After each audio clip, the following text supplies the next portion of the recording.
You know, HR is, without question, one of the number one or number two most important functions in a company. I happen to believe it's number one. Many others think finance is the key to success in a company. HR is the driving force behind what makes a winning team. We make the argument that the team that fields the best players wins. HR is involved in making sure we field the best players. That's their job. And their job is to sit in every meeting, be involved in every part of the business equation. They're not the health and happiness, picnics, benefits team. They're the development team, developing today's and tomorrow's leaders. And if you have an organization where HR is relegated to forms and benefits, you got the wrong game going. I like to use one analogy. If you were running a sports team, whether it be the New York Yankees, the Boston Red Sox, would you like to hang out with the head of player personnel or the team accountant? Who would help you build the best team to field? Not the team accountant. Same thing's true in business. You get yourself a great HR person, preferably one with multi-skills in manufacturing perhaps before, or in sales, who happens to be a people person, who understands that the role of the HR leader is to be both pastor and parent. Pastor in keeping secrets, and parent in telling it straight. You get that person who loves to see people grow, and you've got yourself a winner.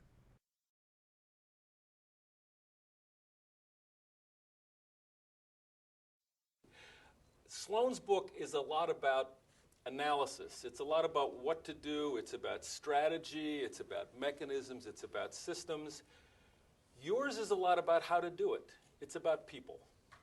And I wonder if you'd reflect on why you picked that emphasis. It's really on the human side. Because if you run a company like GE, you really don't know much about the businesses. You have a general view of the strategy.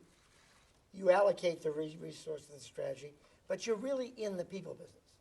You're in the selection of people. You're in the evaluation of people. You're in the dealing with people.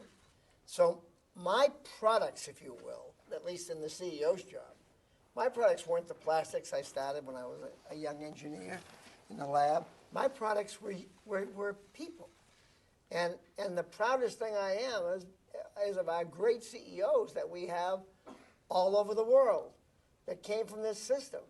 So while some people in the car business today, for example, are interested in the fenders and in the shape of this and the styling, the CEO of GE is really into people. And his job is to put the right people in the right job and get out of the way, and then give them the resources that they make the case for to deliver on. So there's a lot of rigorous evaluation, et cetera. The question was to Jack, how did he evaluate the top 20, middle 70, and bottom 10? How did it work in practice? Well, I had 4 times that the group I work with, I had a chance to write down what I liked about what they were doing and how they could improve. Every time they got a raise, I would never give anyone a raise without a small sheet of paper with what they're doing well and what they can improve. Every time they got a stock option, I would do the same thing. I would measure their performance. Every time they got a bonus, I would do the same thing. And every time we had the annual appraisal, I would do it. So 4 times, every one of my leaders, or my CEOs, would get an appraisal from me a year. Now they get some verbal ones in between. But basically, you were constantly, that's your job. So you're constantly getting on the same wavelength. In my last book, I wrote that no one who I ever asked to leave, and these were CEOs who went on to run other companies, but no one I ever asked to leave ever was surprised. And so the journalists ran everywhere to find somebody who was surprised.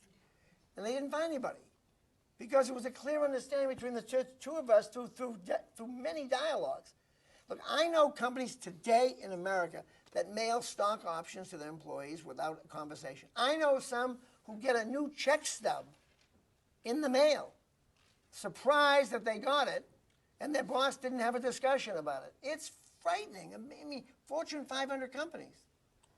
So this is not silly stuff. If you're going to build the best team, you've got to be on it all the time.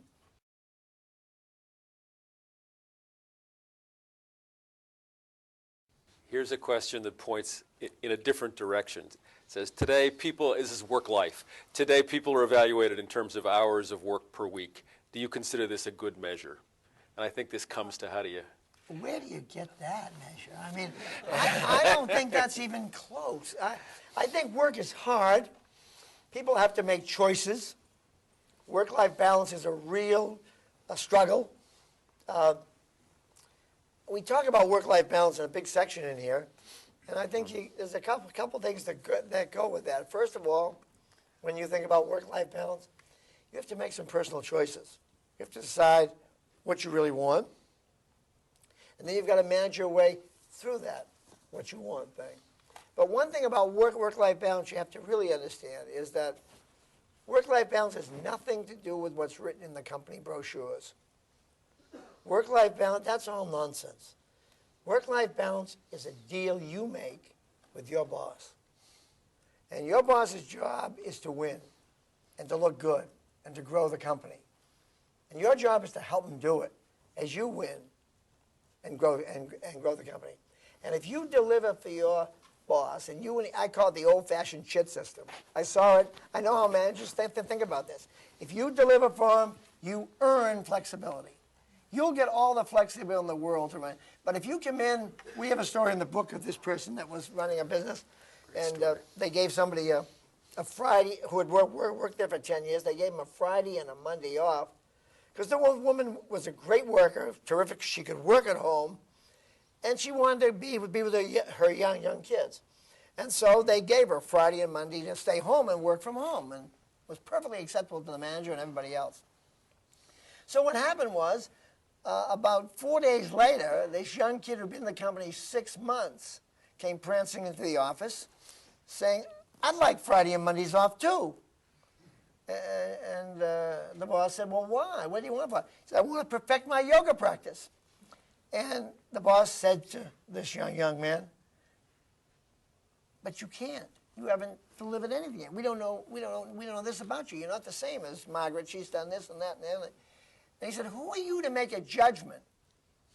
Who are you to make a judgment that motherhood is more important than my yoga practice? What right do you have? They weren't making that choice. That wasn't the choice they were making. They were judging somebody on performance versus somebody that was brand new and had the company brochure in their hand. You don't want to be that person. That person wasn't there a year later. You don't want to be that person with the rule book in your hand. You want to be the person that earns flexibility. Now, the problem is flexibility comes after a couple of years of getting the reputation, delivering the goods, and doing the job. Those are the hard facts, I think, of work-life balance. It may not be the most exciting thing to hear, but I think you'll find when you get somewhere. Now, you want to be in a family-friendly company that accepts performance and flexibility together. Right. But in general, that's the way it works. Here's another question from the audience. What recommendation do you have to enhance corporate ethics, and what role does the academic community play in this equation? I think that companies have to constantly reinforce it. At our company, we had every six months online integrity training things where we went over the gray areas so people could deal with the gray areas of this in regulation and other things. It takes constant policing. And it's silly to think that with 300,000 or 400,000 people in a company, you're ever going to have the only perfect 300,000 or 400,000 people. But you can have processes. When you look at what went wrong in corporate America, and I'll just take the broadest ones, okay?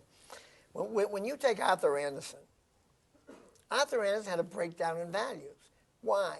Arthur Andersen went from being a great accounting firm, really, as you know, an incredible accounting firm, to in the 80s, and 90s Consulting. liking consulting. Yeah. And all of a sudden you had the green eye shades going with the suspenders crowd. And they didn't, and the salaries were different. That company actually went to court over dividing the profits of the business. Now, how can you have a culture where you've got the guys making all the money are in consulting, and they're dragging along the accountants who are living off them and resenting every day of it? And they finally just disrupted the company totally. Enron's a classic example. Enron was a first-class energy company. Pipeline, got your stuff from A to point B. And they were very good at it. And they were sort of steady, boring company. They didn't like that. They wanted to become more exciting. So what they do? They went to a trading company. So they traded in the white coveralls for the suspenders crowd and the slick back hair. And they got the traders. And all of a sudden you got traders going against this thing, and you've got an incredible dislocation in values. So none of the values that the company has had, it doesn't mean that the IBMs and the GEs and the DuPonts don't have people that violate the rules, but they have processes that are in place to clean it up early before it becomes a big event. But it'd be unreasonable to think you could have hundreds of thousands of people not having some violations. That's why cities like Tampa, Florida, with 500,000 people, have huge police forces. That's the way it is. But you got to have culture and values. And when you disrupt those values, as Enron did, as Arthur Andersen did, WorldCom had none. It was a guy who started a motel in Mississippi, started buying small telephone companies. They had no culture, no processes. In GE, for example, over the years, we've probably done everything wrong over the last 100 years. But every time we did it once wrong, we never did it again. Because we put in, I mean, I remember when I joined the company in '60, it was right after a price fixing mess that the company had. God, the first month I was there, all we did was get tested and quizzed, and did we understand the policy, and be sure you never did it again. And then I had a scene on defense contracting troubles in the 80s, and we put in more policies to get people to do more things right and dotting the I's and crossing the T's. We won't have that problem again, I don't think, knock on wood. But it's always easy once you do it to put it in, but companies that have processes do it. Companies that have disrupted values don't have it.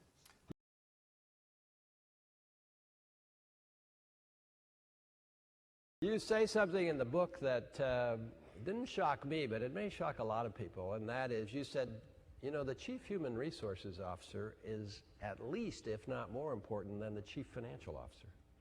And I'll tell you, we're not even close to where we have to be in this area.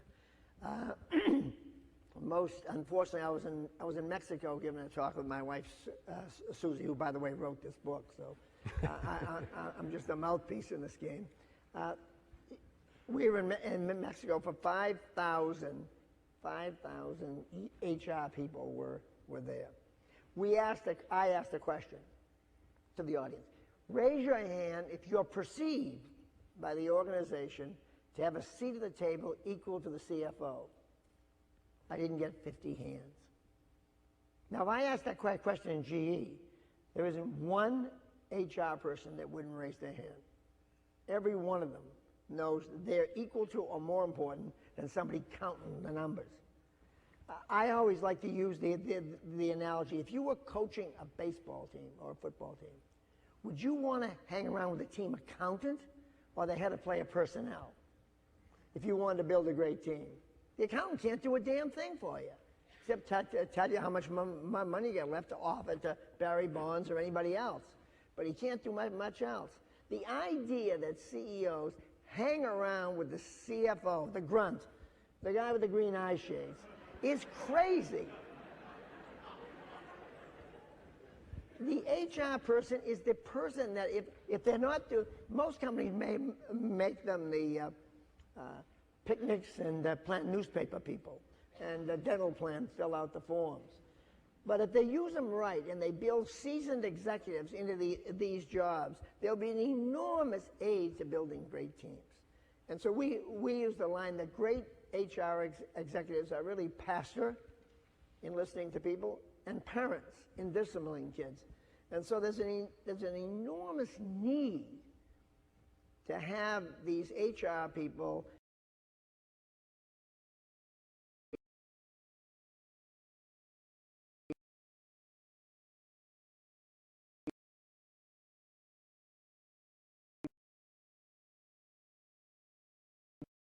is a very important function in companies. Everybody thinks they're HR experts. How many of you don't think you're a people person? Okay? I mean, everyone thinks they are. Who needs a helper? Is the view. It's wacky. You need somebody that's there. And I'd like to see a Sarbanes-Oxley law that went in that would hang companies that aren't straightforward with the appraisal process, that have the same rigor around appraising and evaluating people as they do around the financial statement. If I could have my way, they'd have a Sarbanes-Oxley that would apply to that human resource process to put discipline into the company, and you'd get better teams from it.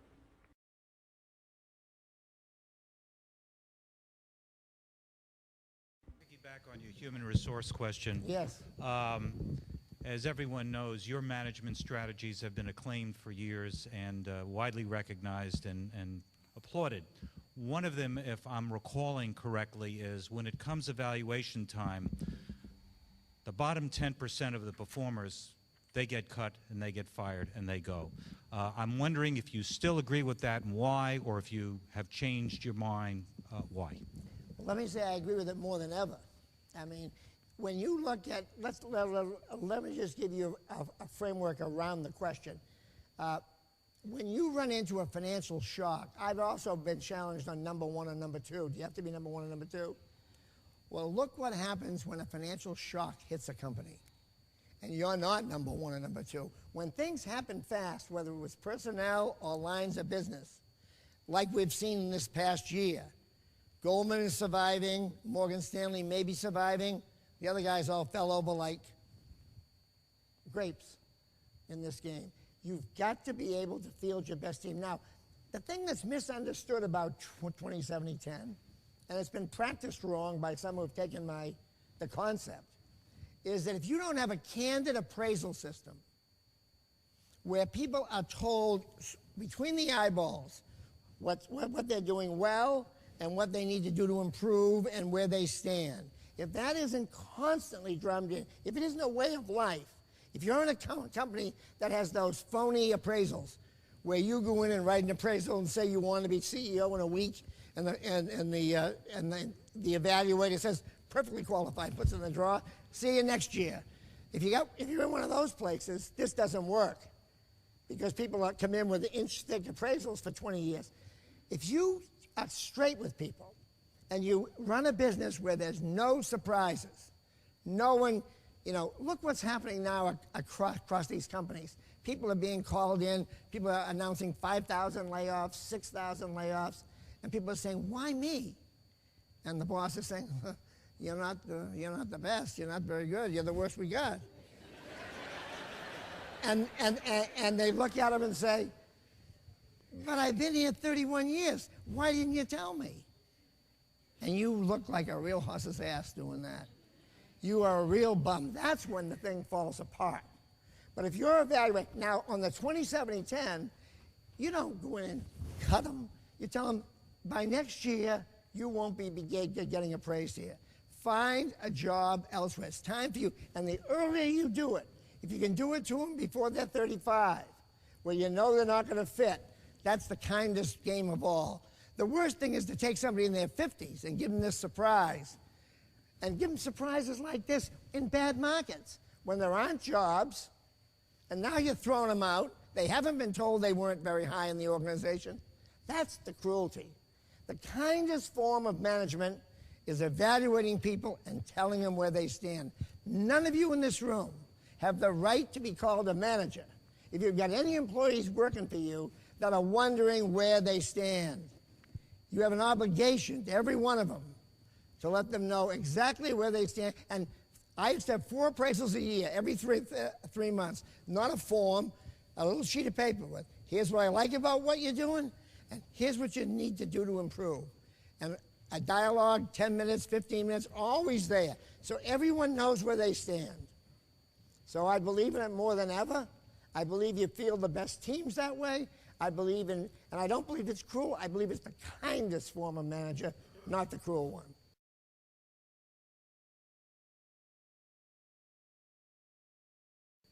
I've worked in two very large financial organizations most of my career, and my experience has been that most people that are in HR, you know, it's not a chosen career. They sort of kind of land in that slot, and they keep on progressively getting promoted. And generally, within companies, it's not, you don't find the best people migrating towards the HR department. So my question is, how do you kind of correct that problem? I mean, since we're in an academic setting, maybe one of the corrections is actually developing a profession of human resources, but there's got to be some other mechanism that has to be put in place so you actually do get a bill per sales in HR. Well, I don't know how the MBA program here is, but I know at the schools that I've been involved with, the two Boston schools, the big ones, HR is the bottom of the totem pole. Operational management is the bottom of the totem pole. The strategy wins. The strategy gurus are the heroes of the department. That sort of stuff. What is it? Disruptive technologies teachers are heroes. What's disruptive technology? I mean, come on.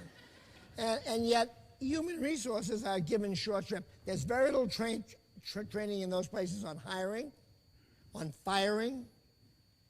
There's very little case studies on that. Motivation, very few studies on getting that. That's what you do as a manager. You hire and you fire and you motivate and you weed out and you make choices, you differentiate, you go after some things and you don't go after others in product lines. That's what you do. You don't do all that sitting around in a room with a strategy book. And the idea of HR being important has to come from the CEO. If the CEO or the president of the university doesn't believe that fielding the team that fields the best players wins, forget about it. It'll be the picnics and programs, as I said before. But if they do believe it, you don't have to be an HR professional. You can be the best plant manager. The fellow that I had for years was a great plant manager. He knew people. He could smell a phony a mile away. He knew the game. And he wasn't skilled in whatever those benefits plans were. That wasn't important. We have benefits people doing that. He was skilled in what makes a leader, how do we build leaders, how do we go at that. But that has to come from the top, or else you're dead. And the schools have to care about it in their teaching, and they don't right now in most big schools.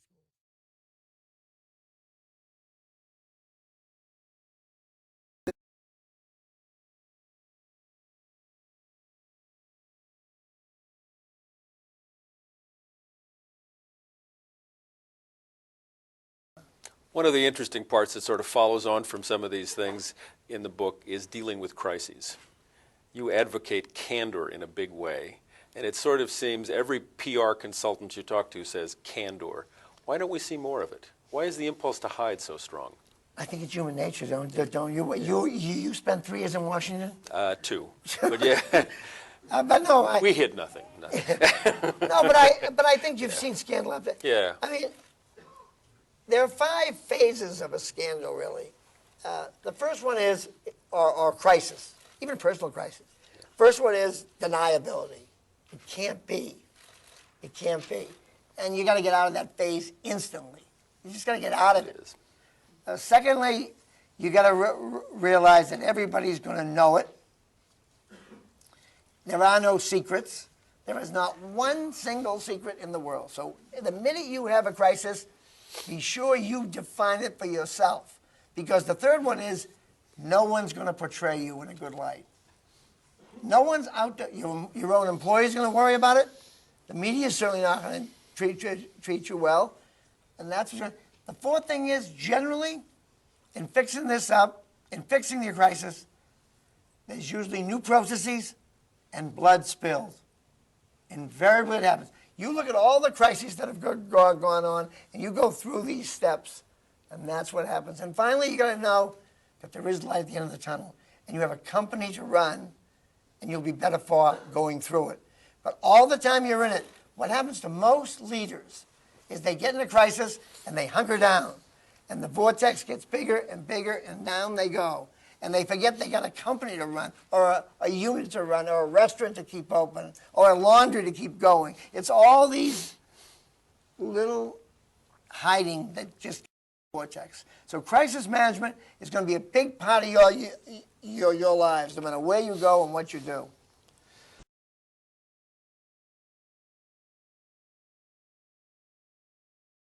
Final question before the audience, CEO question.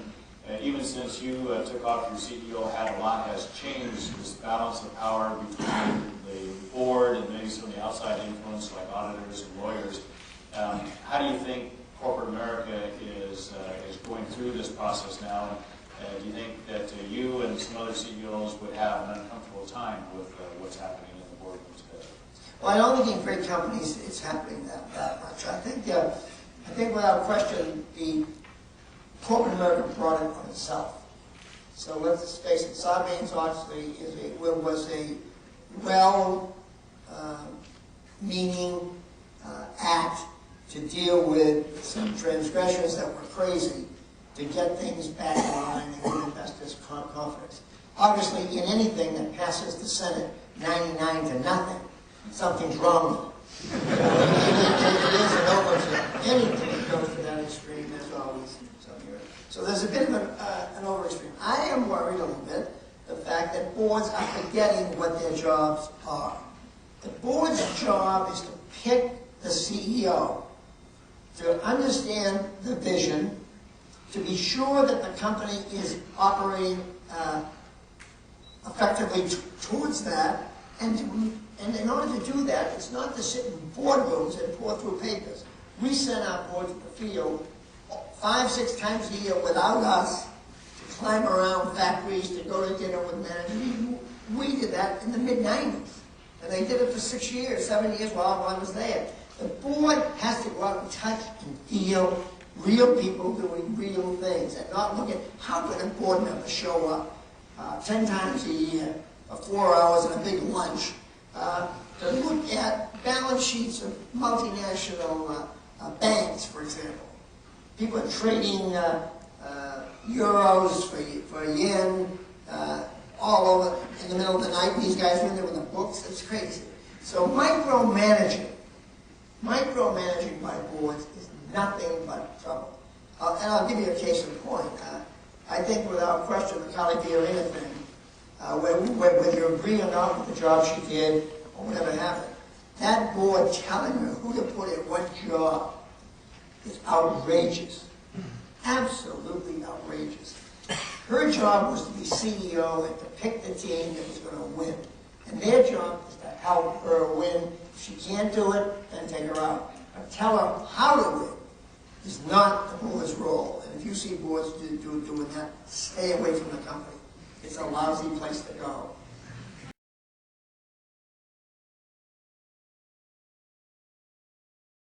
My question is, in capital these days in finance, we talk a lot about, especially me in finance sales, your biggest sale is not just in front of the customer, ACFC, which Mr. Rimmel has talked a lot about, being in front of the customer, but we talk a lot about the internal sell. You have to sell yourself to GE too, so I've got 2 sales jobs. And my question is what is your best advice for moving ahead, getting that next job that you want, assuming you're doing all the right things, you're overperforming and all that stuff? What is the best advice, the simplest advice for getting that next job? You've just said it. I mean, if you're over-delivering and they're not responding to you, you have to have a dialogue about, hey, look, here's what I've done. And am I going to get something from this? And then if you're over-delivering, you feel pretty good about yourself. If they don't smarten up and move you along, you've got to take matters in your own hand and move on. But if you're over-delivering, I bet that you're going to find out that you're going to get taken care of. Now, you got to be sure that you're really over-delivering. And that's a deal you and your mirror have to make. But clearly that is the answer. I mean, it is without question the answer, because then you've got something to lay in front of your boss about, hey, where do I go from here? Let's talk about my career. And if your boss isn't doing that with you on a frequent interval, then they're not doing their job and you're not challenging them on it. And you've got enough stuff here now that you can pack up and go elsewhere if it isn't working out right for you. I always told everybody in GE, no one's here at gunpoint. Everybody's here. We want to excite you. We want you to stay more than anything in the world. We want you to love the place. But if we're not delivering for you, I hope you'll take it into your own hands. Because if we find out that 3 or 4 of you have gone and you're good, we'll find out you had a bad boss. And so, from my point of view, it's healthy when good people are always challenging the system and taking matters in their own hands if they have to. But generally, you don't have to. Generally, if you're over delivering in a good human resource system, you'll make out. Mr. Welch, under your leadership, General Electric hit a home run internationally. What was the greatest challenge you faced in doing that? Initially, in the 80s, it was real hard getting great people to want to go to tough locations. And the second thing is, once they got there, the Europeans were able to use bribery in their deals and get a tax deduction for bribery, which is an outrageous thing, but that's the way the laws were. So our people would be losing orders depending on where they were, and always come back and say, we can't get an order because of bribery. In the end, we believed, and it turned out to be true, that in the end, people will want to do big business with you because they know you're not bribing, and it'll be the good housekeeping seal of approval. And that turned out to be true in the Middle East in particular, where it was rampant with bribery in the early days. Now, it's very difficult to do any business in Nigeria and some of these places where corruption is rampant. But if you stay on course and put your best people there, it worked out fine over time. People in the end, it's interesting about corruption. People in the end, if you get a company where bribery is legal, you don't know about your own people. Because if they're bribing somebody, you have no idea about their kickbacks from the bribe. So if the whole thing becomes corrupt, and as I've talked to European CEOs, they didn't like it. They didn't even like what they had, because they couldn't tell at different levels of their organization who was straight. It was a very difficult thing to do. So bribery is a lot more complex than it looks like, because your own organization gets corrupted as well as the organization that you're dealing with. But the biggest thing is making sure that going on foreign assignment isn't goodbye. It's the beginning of a career, not the end of a career. So you had to, even if you made a mistake on a couple of people in foreign assignments in the early days, you had to give them promotions on the way back, not leave them out there waving to them.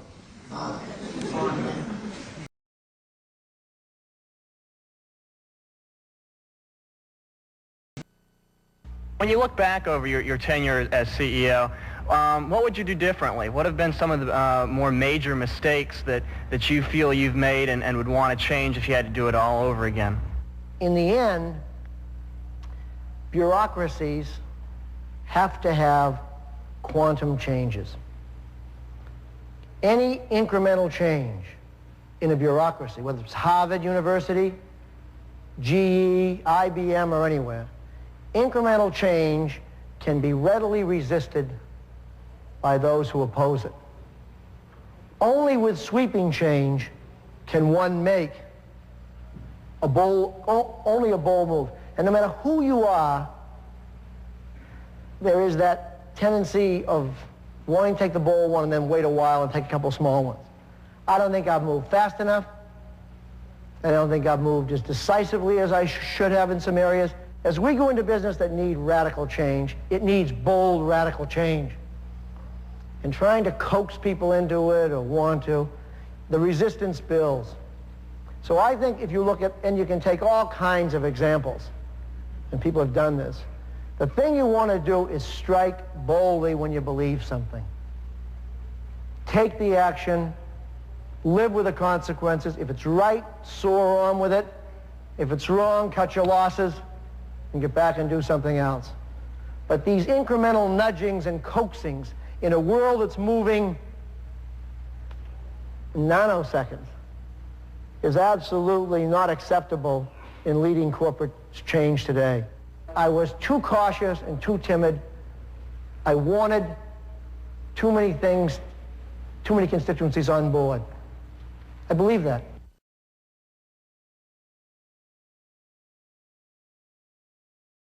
Question around sort of the ethical problems we've seen in a lot of corporate America. And my question for a senior executive like you is GE's ability to stay out of those problems based on, you know, each executive reflecting on what sort of decisions they want to make before they become into situations that could be gray zones?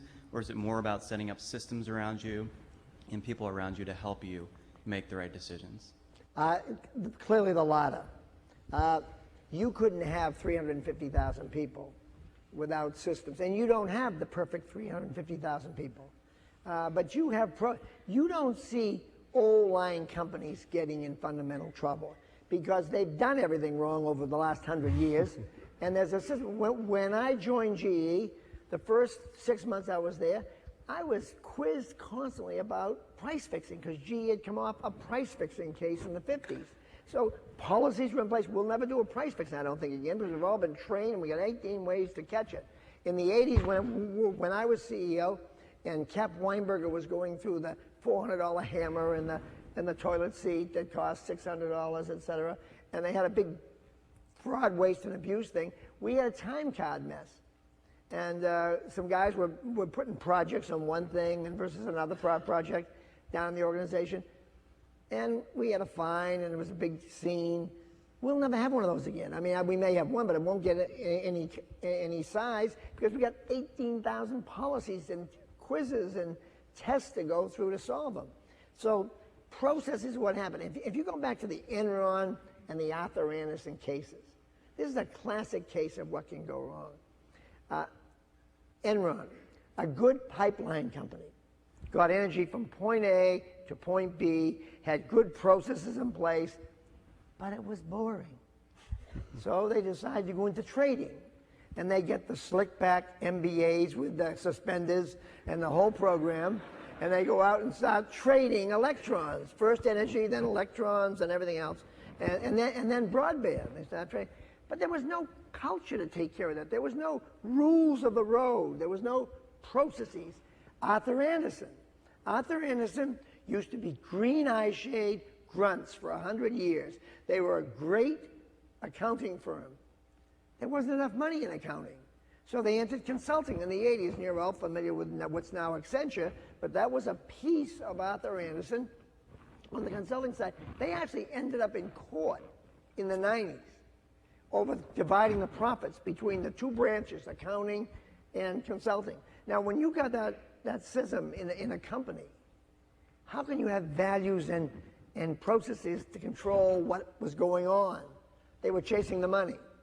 So breakdowns come when massive cultural changes occur or when there are no systems in place because companies are started like WorldCom from a motel in Hattiesburg, Mississippi with then a bunch of small acquisitions.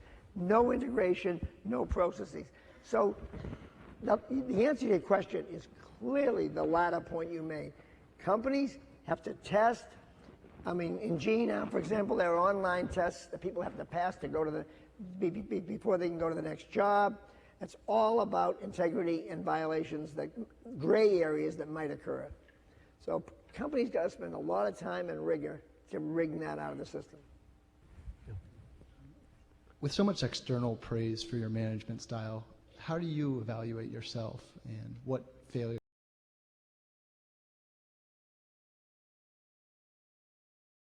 or shortcomings do you think you have in your career, and what have you done about it? Yeah, I was probably too quick-triggered early on.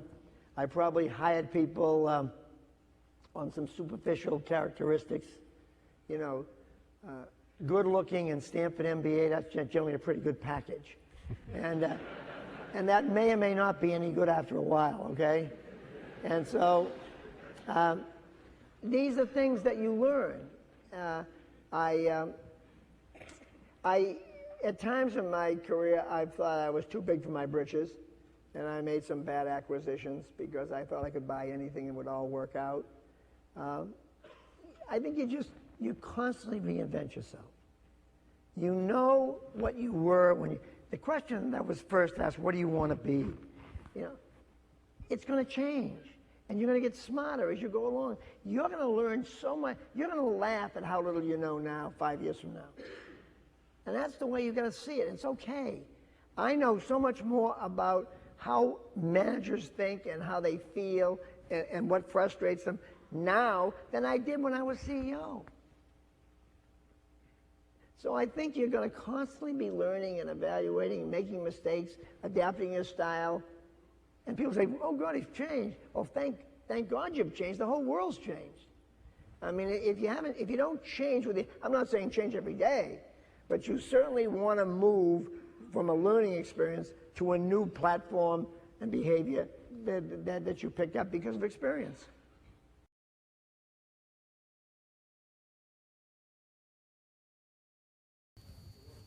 You arrived in GE, you had to make very tough choices, right. Tough decisions. Some of them were not too popular. A lot of them. When you do that, do you feel alone at the top? What kind of pressure do you feel? Do you use someone else, or you're simply feeling that the buck stops with you and you feel that pressure yourself? It's a great question. I mean, no one does this thing alone. You don't do any transformational job alone. You have friends. When I became chairman of GE, I had probably 30% of the company behind me. That people I had worked with over the years. I was 44 years old. The rest of the crowd thought I was a nut. They had been in a stable situation for all these years. What the hell's happening here? What would they just bring in here? But I wasn't alone. My friends and I knew what we wanted to do. So you're never alone. I mean, you're never alone. This idea of CEOs alone, that's hogwash. You got more friends than you need or want. Everybody's hanging around with you. It's just not it's a popular myth. But I mean, we hung around together. All of us that worked together, we played together too. We drank together after work. We did all kinds of stuff together. I mean, it's not this formal hierarchy, this silly stuff that people articulate. Do you see any reassuring signs in the economic crisis that we're going through now? Let me say this, Donna. We're in uncharted waters. I mean, anybody who tells you they know what they're going to do right now, dodge them, because we don't know what's going to work and what's not going to work.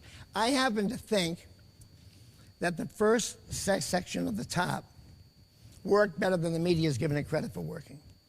As you recall, we're in free fall in the markets. Spreads were incredible. LIBOR was 500 basis points spread. Mortgages were 6-7%. What it did was it calmed the market down. It stabilized a system for a while. LIBOR is now 110 basis points. Mortgages have broken through 5 on their way to 4, and they may break 4 over the next 6 months. Home affordability's never been better. On one hand, you got crashing prices, which is not so good. On the other hand, you've got mortgage rates that are very, very, very low for qualified buyers. It's the best it's been in 50 years, affordability, that combination of borrowing costs and housing price. So there are signs, but the real economy, not the financial economy, it's not accelerating downward, but there's no sign of life yet. And how much of it is psychological? That's back to, you can ask 10 people and get 10 answers. I think it happens to be a significant piece, but if you're losing your job, it's not too psychological. And there's just a lot of job loss that's real. Go ahead. I wanted to ask you, what should President Obama say in his inaugural address about that piece? I think he did it again today, which, you know, I'm so impressed by his start, so let me start with that. And no one wants him to succeed any more than I do. But he's got to stop protecting himself with it's going to get worse before it gets better, in my opinion. Roosevelt didn't do that. This country needs a boost. And every time he goes on television, and like he did today in Ohio, and talks about how bad it's going to get. Now, I understand protecting himself from expectations. But every time he does that, the market shakes, confidence is shaken. People are looking for somebody who's going to take us out of this thing. And that's why he was elected. To do it. To take the whole country out of a lot of things. Right. And so, look, I am in love with what he's done so far. I like his picks, with a couple of exceptions.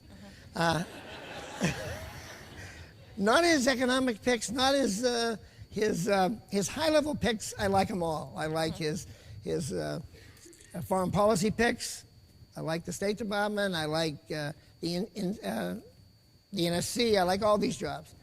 I'm a little more concerned on the environment and labor from a business person's standpoint.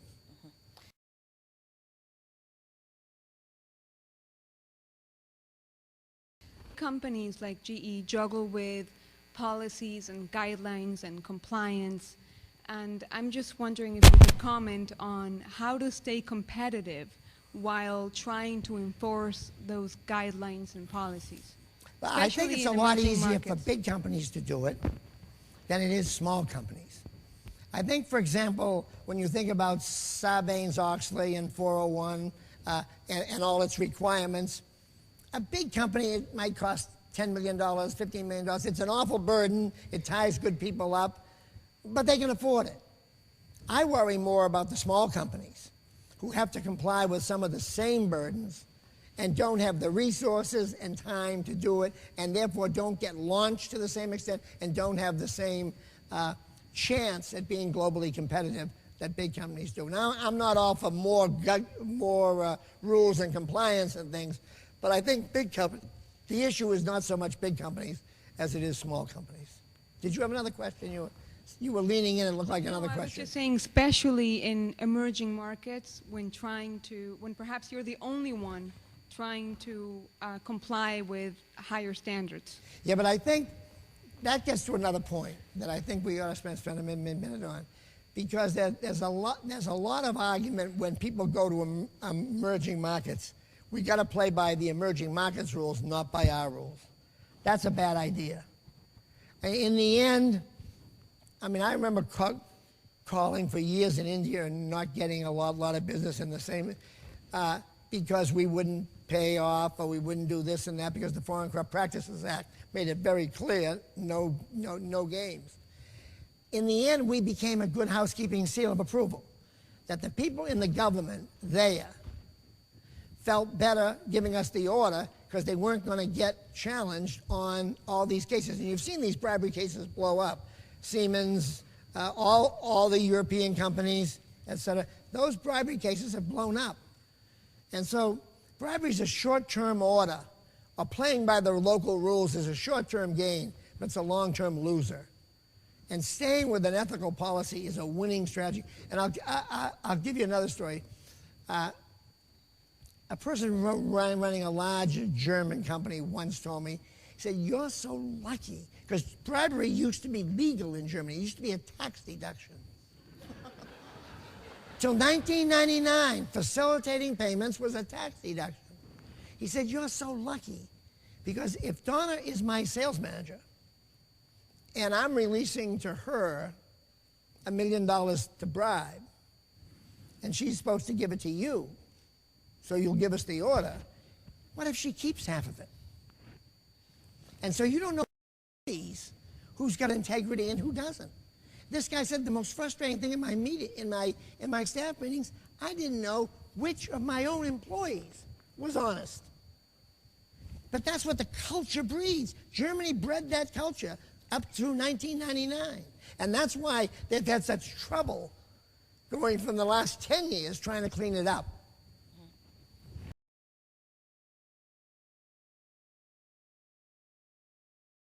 I have a university-related question.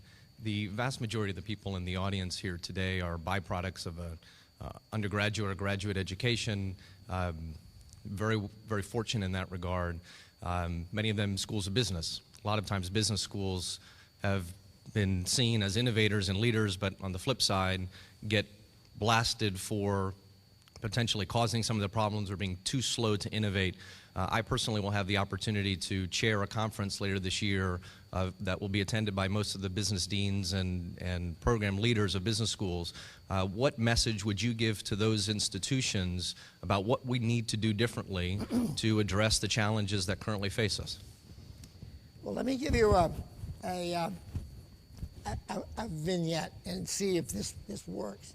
I teach a full-time course at MIT, and this year was the greatest year of, this is my 4th year teaching. This was by far the greatest year teaching I've ever had. Because what we did was we took the damn syllabus and pitched it. Because we taught today. Because today we had the top, we had Congress debating, and every week we had something that was a learning experience you can't believe. Should we bail out Detroit? Shouldn't we? And we debated it, and we wrestled with all the different political sides to it. We finally had the president of the university show up, a couple of courses. We had the dean coming in. We had half the faculty coming in. 95% of the class was still teaching the same, of the faculty was teaching the course they started in September. How the hell could you teach a business course in the fall of this year and stay on your syllabus when the world is tipping upside down? All the things that went on this fall, think of it. Think of what you could teach. You could teach politics, you could teach human relations, you could teach union, you could have Ron Gettelfinger sitting there for the UAW, Rick Wagner and the guys that flew down their private planes sitting there. And you could have a big conversation about the dynamics of that. And what would you do if you were there? Was it right or wrong? And there were so many teaching moments this year. We went crazy in the class. We went out drinking afterwards, the class and I. We talked about it on and on. You couldn't stop. You couldn't stop. Because how could you go teach disruptive technologies in this environment?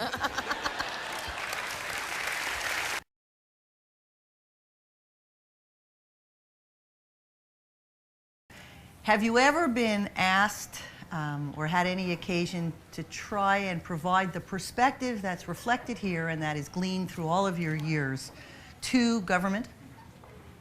No, because I'd be quite ineffective. I do talk about crisis management in the chapter in this book.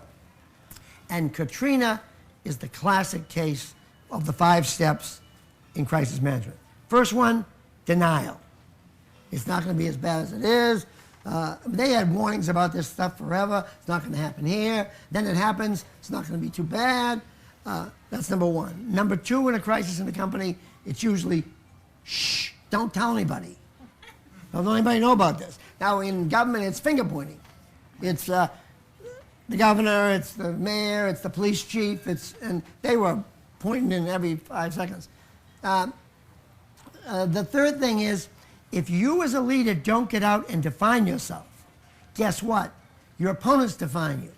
George Bush got whacked and defined by the Democrats and the media as an ineffective leader, whereas at 9/11, he was cheered as a leader. Because Rudy Giuliani, you didn't see Rudy Giuliani in New Orleans. You saw a bunch of cowering people blaming each other. You didn't see a leader. You didn't see Winston Churchill in a crisis rallying people. You saw him complaining. We desperately need a leader. And if you don't have it there, the vacuum is taken up by your enemies, whether they be the media or whether they be the opposing party. Fourth, in every crisis, blood is spilled. And Michael Brown was the first blood spilled, but you can bet your life there'll be more blood. There'll be more blood. There's always a scapegoat. They got to pile him up. Michael Brown had no credentials to back up the first shot at him. He was wiped out.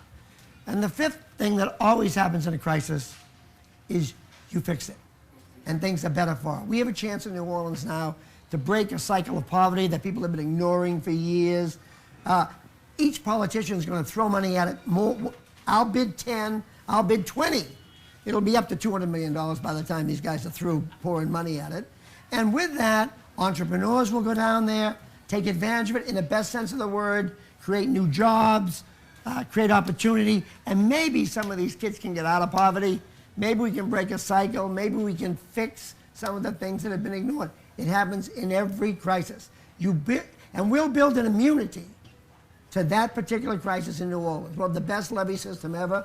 Within 5 years, we will have an evacuation plan that'll work. We'll have a dome that will house X number of people and feed them for a month. I'll guarantee you. It'll be fixed. We had 5 or 6 crises in my time in GE.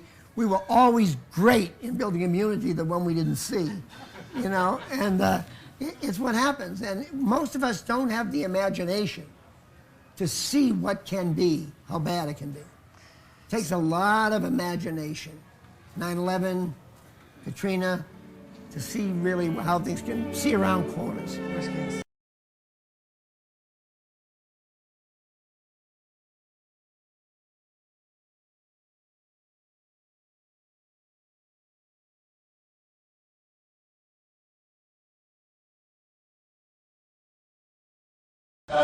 This is a school that prides itself on entrepreneurial leaders and training entrepreneurs, but not just for startup companies, even for large companies. But can you tell us about how you tried to instill in a very complex organization, large organization, the spirit of entrepreneurship? We desperately ask people to constantly be looking and identifying what we call in the book winning, the aha. What is the aha that can find the niche that you can execute in, and then putting our best people on it. The thing you got to do in a corporate setting in an entrepreneur's life, it's a little more difficult when you start on your own, is to over-resource it. It's so much harder to build a company from $500,000, to run a company that's got $500,000 in sales, than it is to run one with $500 million in sales. One has got systems in place, processes in place. At $500,000, you're starting from scratch. You've got to have great people. You've got to be over-resourced. You've got to staff it as if it's 500 million or 5 billion, because it's such a much harder job. It's like starting a business in a far foreign country as you go there. It's so much harder than starting from the headquarters. So you've always got to overstaff in terms of qualifications, resource in terms of dollars, and let them have their head. Although we say in this book, it's a little bit like the child in school, your oldest child. They go away to school, and you sort of let them go until they get their first drunken driving charge or some kind of bad behavior, and you pull the tether back in again. You do the same thing with a new venture. You give them their head, you give them the dollars, and every now and then you yank it a little bit and go back and start again. One of the questions in terms of particularly comments you made in your last book about your own ambition and drive, you talked about how that impacted others. How do you work the balance between being politically savvy about your own career and your company and wearing your ambition on your sleeve to ill effect? Well, I think that when you get out in the workplace, there will be 3 things I think that will determine your success initially. And that'll be your ability to over-deliver. You can never just deliver, you've got to over-deliver if you want to be a star. Because your boss always, when they ask you for a question, they always have the answer. They're just looking for the confirmation from you. So your job is to always give them new perspectives they never had. So in the response to the request, broaden the answer. Make the answer as wide as you can so that your boss goes back with real insights. Secondly, I think you've got to have a positive attitude. I can't stress it enough. People want people that can have a can-do. I don't mean a sunny personality that's dancing around reality, but I mean a can-do personality. And finally, if you've got tons of ambition, which I want you to have, don't wear it in a neon light on your forehead. Keep it to yourself and try and work within the framework of the team as you over-deliver the goods.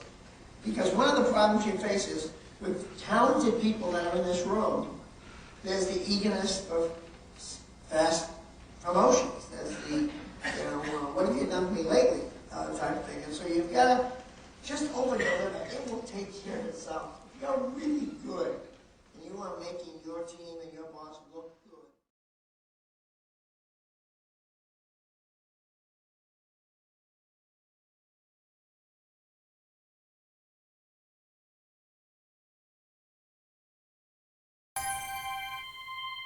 there's one word that has to permeate every CEO in a global company. It's growth. Everything is around growth. Everybody's got to be an innovator in your company. Everybody's got to be thinking of growth. How do we grow? How do we find a new segment? How do we modify a product? How do we go to a new location? Look, if the pie doesn't grow, you've got an ugly situation. People fighting for a smaller pie doesn't create anything good for any society. So you've got to grow. You've got to have an Apple around every corner, a Google around the next corner, another small company starting up over here, a garage over here with 5 people. And business has to be celebrated. Those entrepreneurs have to be celebrated. They're not bums. They're not bad people for growing businesses. They've got to be there's got to be a national cry for growth, for making the country hum again. Growth solves all kinds of problems. It's an elixir. It's like taking a drug that makes the country so much more energized and excited. People aren't complaining at each other all the time. In the mid-90s, with the dot-com boom, people were just crazed with excitement because new companies were popping up everywhere. Some of them didn't make it, of course, but the idea of the feeling of growth and excitement, the idea of hunkering down, tearing out costs, doing that all day, that's not as much fun in business. Sustainability means something if it serves a need. But sustainability for sustainability's sake is not going to create employment. It's not going to create excitement. But if, in fact, you've got a product that provides a value and is environmentally friendly, you've got a double hit. But you can't have one without the other. This is all about providing a value proposition to customers. You'll find out when you charge this delta for, quote, sustainability, people don't want to pay for it. The only time these things work was with government subsidies, whether it be solar energy, whether it be wind power and others. Those are subsidized methods. Take a look at Spain with what wind did and what solar did. They lost 2.5 jobs for every job created in a green job because the power industry and all those industries create more jobs. A hot turbine fired up with hot gases creates more jobs than a windmill going around. But has a cost to the environment. Right. I think without question, the trade-off is made on a cost-value proposition. And if the country decides that it wants to put its tax dollars into a sustainability option, great. But the question is, will it create real jobs? If you get unemployment that comes with this proposition, it's no good. And one person's sustainability might be another person's job loss. This is all about getting people to work.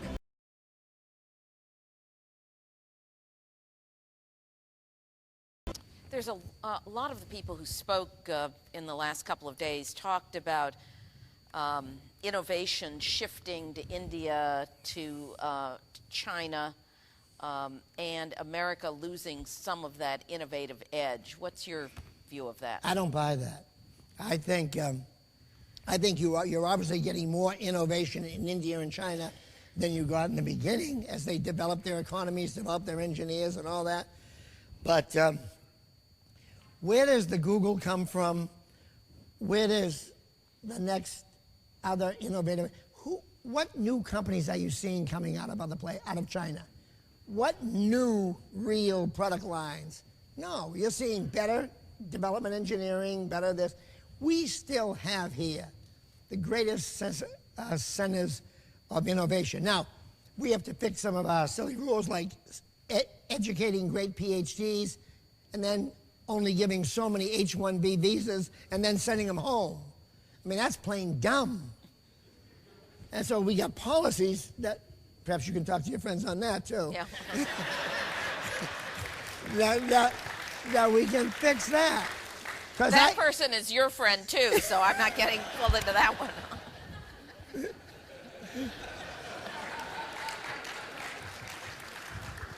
I agree.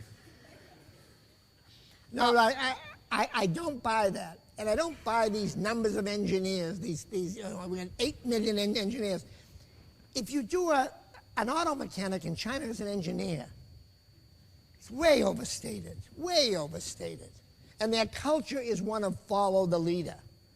We've run lots of plants there, and I'm sure some of you in the room have too. And the people are highly energized, highly devoted to the boss, but the boss rules. You're getting one idea there, the boss's idea. And if you look around the world and you see the ideas that are coming out now in this recession, I don't know how many of you might have seen this idea of elite resorts, where the guy had all these rooms available in the Caribbean. Over this year, he wasn't having bookings. So he said, I'll take your stock valued July 1, 08 as credit for days on your vacation. Sold $10 million in 48 hours of booking. He's giving people GE when it was $40. You turn it in, he gives you $40 worth of room credit. He holds the stock and hopes it comes back. It's a brilliant idea. He had an empty room without it. Now he's got low price stock, and he's got a chance to get it all back.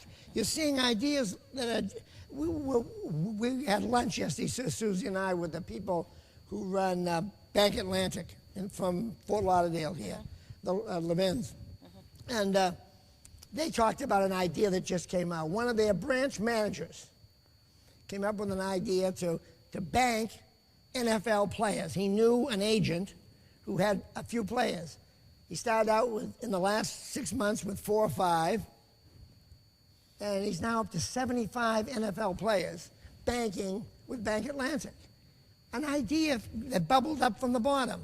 You're seeing this. We have a rental car company.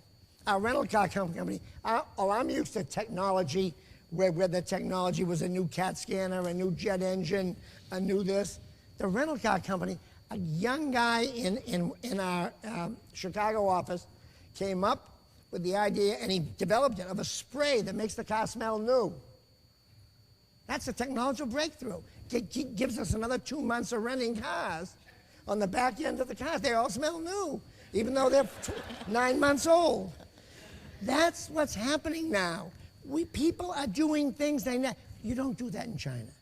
The boss tells everything. These are ideas that are bubbling up all around the business. And you're seeing ideas, innovations that aren't major breakthroughs in tech.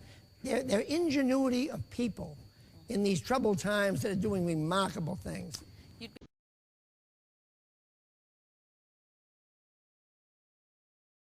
Human relationships are increasingly declining in the selling game. How come? Because the facts are the world is so competitive. And the world is moving at such a speed that the old belly-to-belly selling is less and less effective. Now, it's still important in big-ticket sales. Selling a turbine, selling a jet engine, selling those things, still important. But, for example, now we sell software over the internet directly to radiologists who are using our MRIs and our CAT scanners. We offer them a $65,000 package to do a new spinal exam that improves their throughput on a CAT scanner by 50%. We give them a 30-day trial. Once they try it, no salesman involved. Once they try it, they know 65% take-up rate. Boom, take it. You make a $65,000 sale. No one's made a contact. You've just sold software. The doctor has improved his efficiency, and you get a better game. So the opportunities, if you can monetize the screen, that's the answer. The problem with most of the dot-coms and why they failed, they provided information that they couldn't monetize. You got to be able to have intellect that's monetizable on the screen. That's the criteria for all of you who are going to start up dot-coms.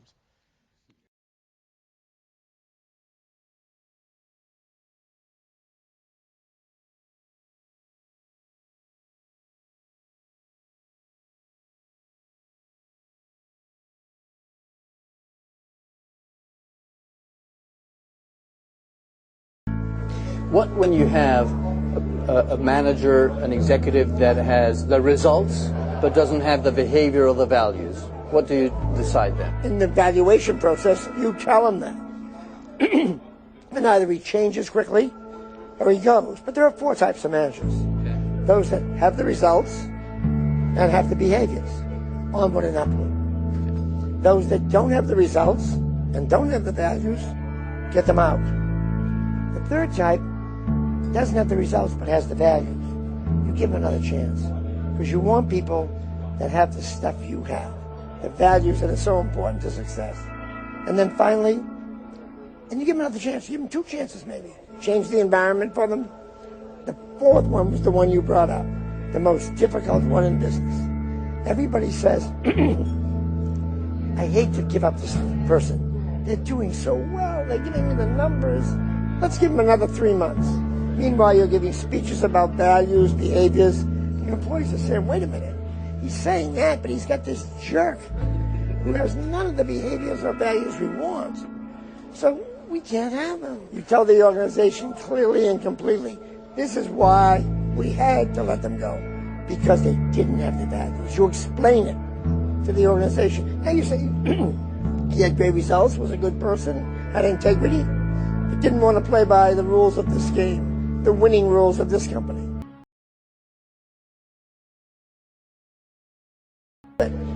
What was your unique skill that made you so successful?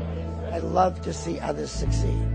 There's nothing I enjoy more than seeing people grow and achieve and dream and reach it. Like, I get such a kick out of all the successful CEOs we have out there. It's a thrill to me. I think it's great. It's what leaders should do, create more leaders.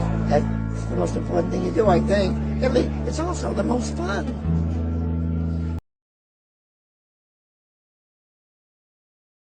Is how could one be both a committed Catholic and an aggressive business person? I mean, that's what I am. I mean, the facts of life are, what would be different? What do you think business is? You must have this terrible view of it. You must, it's sort of tragic. I hope in the next 4 years, as a freshman, you learn something about it, because right now you have a view of business that's just way off base. Business is made up of people like you, who come to work, give their best, try and take care of their families, and try and grow personally and professionally. That's what business is. It's not some evil spirit. Now, you have people arrested in the government every day, and EPA and other places for raids and violations, and you have judges put in jail. You have people in any institution. If you think that I'm going to defend 300,000 people in GE as all being perfect, no way.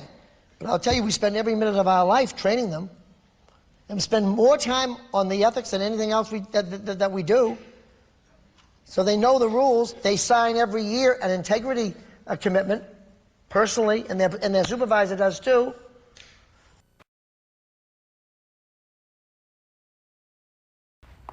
"15 years from now, what do you want Fortune to write about Jack Welch when you get ready to pass on the ring?" And I think that's the main question. I think I'd like it to be, I'd like General Electric to have as a hallmark without question that it is known as a high-spirited, isn't that today? High-spirited, entrepreneurial company with world-class products in every one of its businesses. And to absolutely drive through this organization being better than the best. If you're not better than the best in what you're in, or what you're doing, or what you're saying, or what you're making, or how you're acting, disengage. Or define what the resources are you need to get there, and go after it. But don't accept anything other than being better than the best. In people, in products. And that will not be 10 years from now if I'm successful with this. It'll be the absolute world-class company.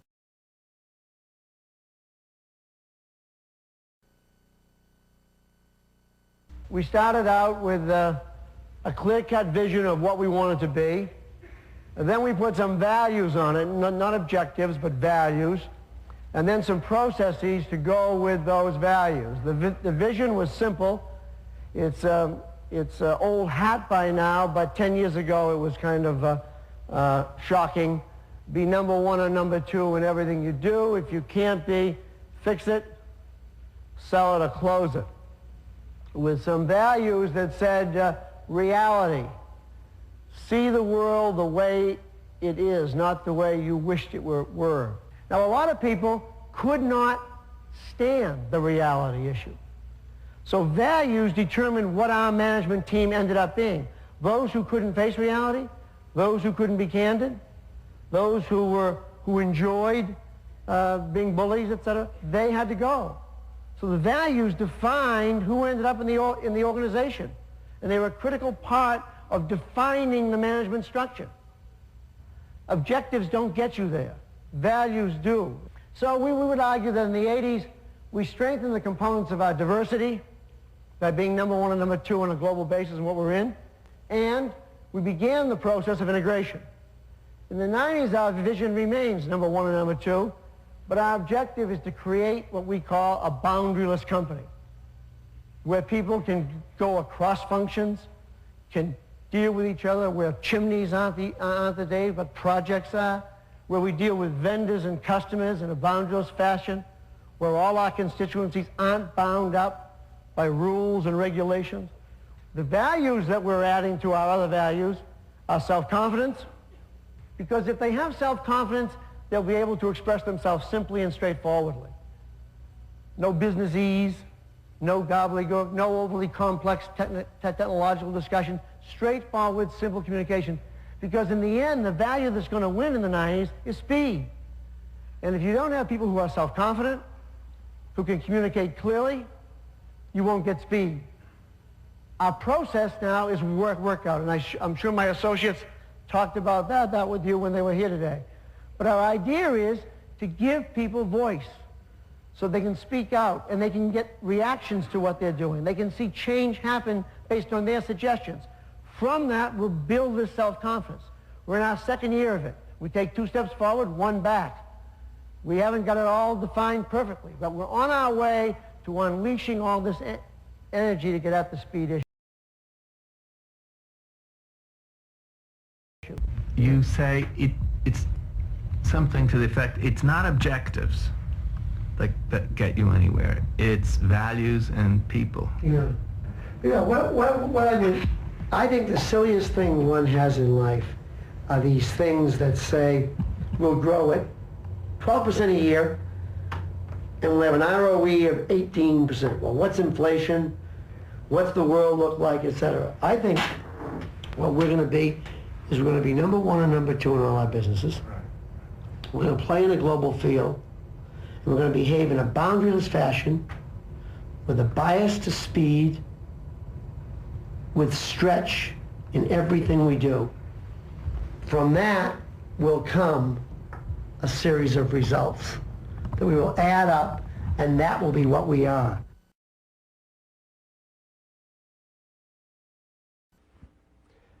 In the book, you use candor and differentiation and a few other things, mission and values and a voice and dignity as what you call first principles. You just got to have this in a company to be successful.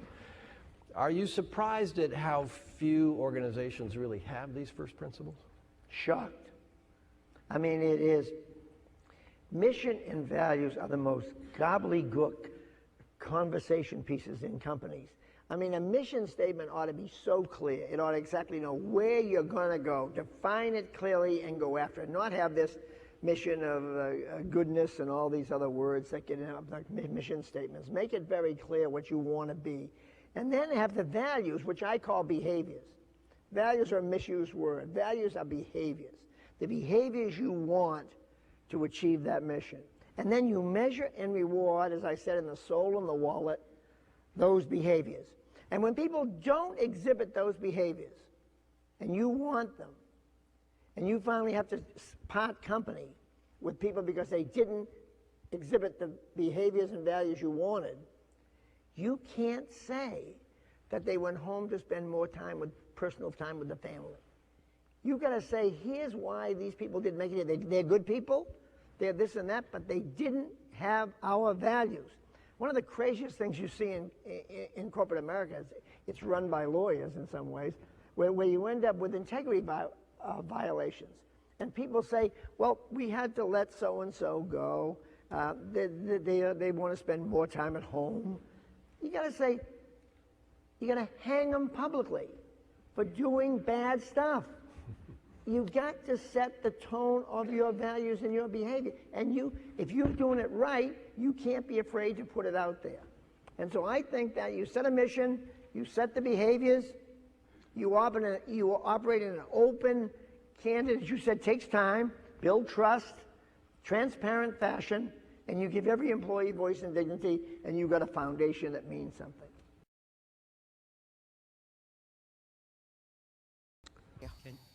Can you give us an instance as a leader where your own personal values have been in conflict with the collective corporate mission or the actual decision that has had to be made? And can you give us an example of one or two instances in your career and how you handled them? I honestly can't think of one where my values, personal values, went against. No, I wouldn't do it. I absolutely wouldn't do it. I mean, there's nothing that I'd ever say. Now, I wouldn't even ever say, here's a project that I don't believe in, but go do it, and then say, oh, I told you so. That's the worst. And there's a bunch of CEOs that like to do that. I always knew that was a crappy project, you know? No, I don't. If you run a company, you represent the brand, you represent the company, you represent the University of Miami, you represent its values. The last thing you're going to do, I think, is something that goes against what you believe in, value-wise. But what if one of your, let's take something that doesn't necessarily involve values but judgment.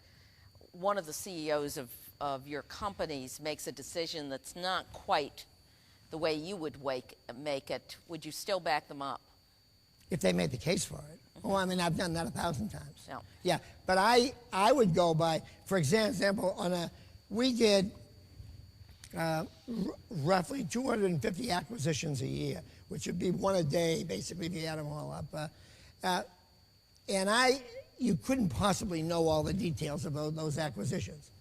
But we always started off with, no, we hate the deal. Price is too high, technology is moving too fast. Get out of here with that deal. That's how we started it.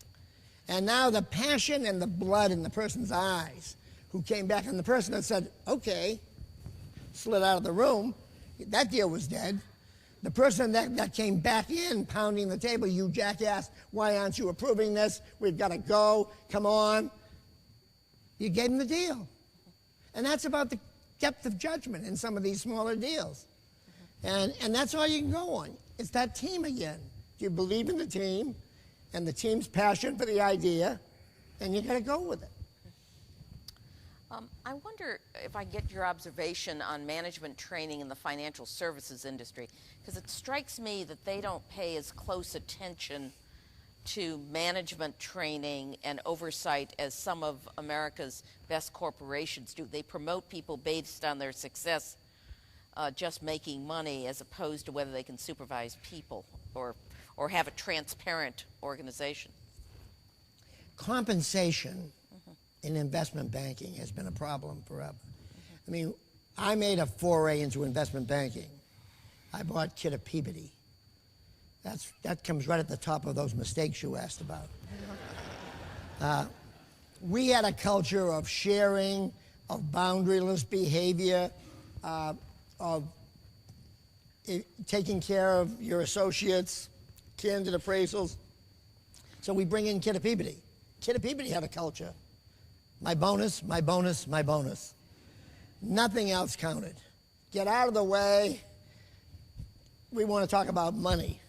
You give somebody a bonus. In GE, you might give somebody a $100,000 bonus, and they'd say, thank you so much, you know, and nice job. You're up from 80 last year. We had a good year. You give somebody in Kidder Peabody $8 million. $8 million? Guy at Bear Stearns just got 9. He didn't do as well as I did. And the numbers are staggering. It's all money, money, money. And so money is, now that's not true of everybody. It's not true of some of the banks. But investment banking is really high-flying, hot stuff. The other thing they don't do in banks, I don't know about the bankers here, you might have a different system. But in the problem is, in the banking channels, retail has a certain pay scale. And investment banking has a different pay scale. So there's very little cross-training across functions in banking because the pay scales are so dramatically different depending on what you do. In industrial companies, the pay scales in general are pretty close. So you can move people with ease across boundaries. And that makes it a lot easier to train than it does that's why the CEOs in banking, they don't have a lot to choose from all the time. That's why Jamie Dimon right now who's had so much experience in so many areas and is so good, stands out so much.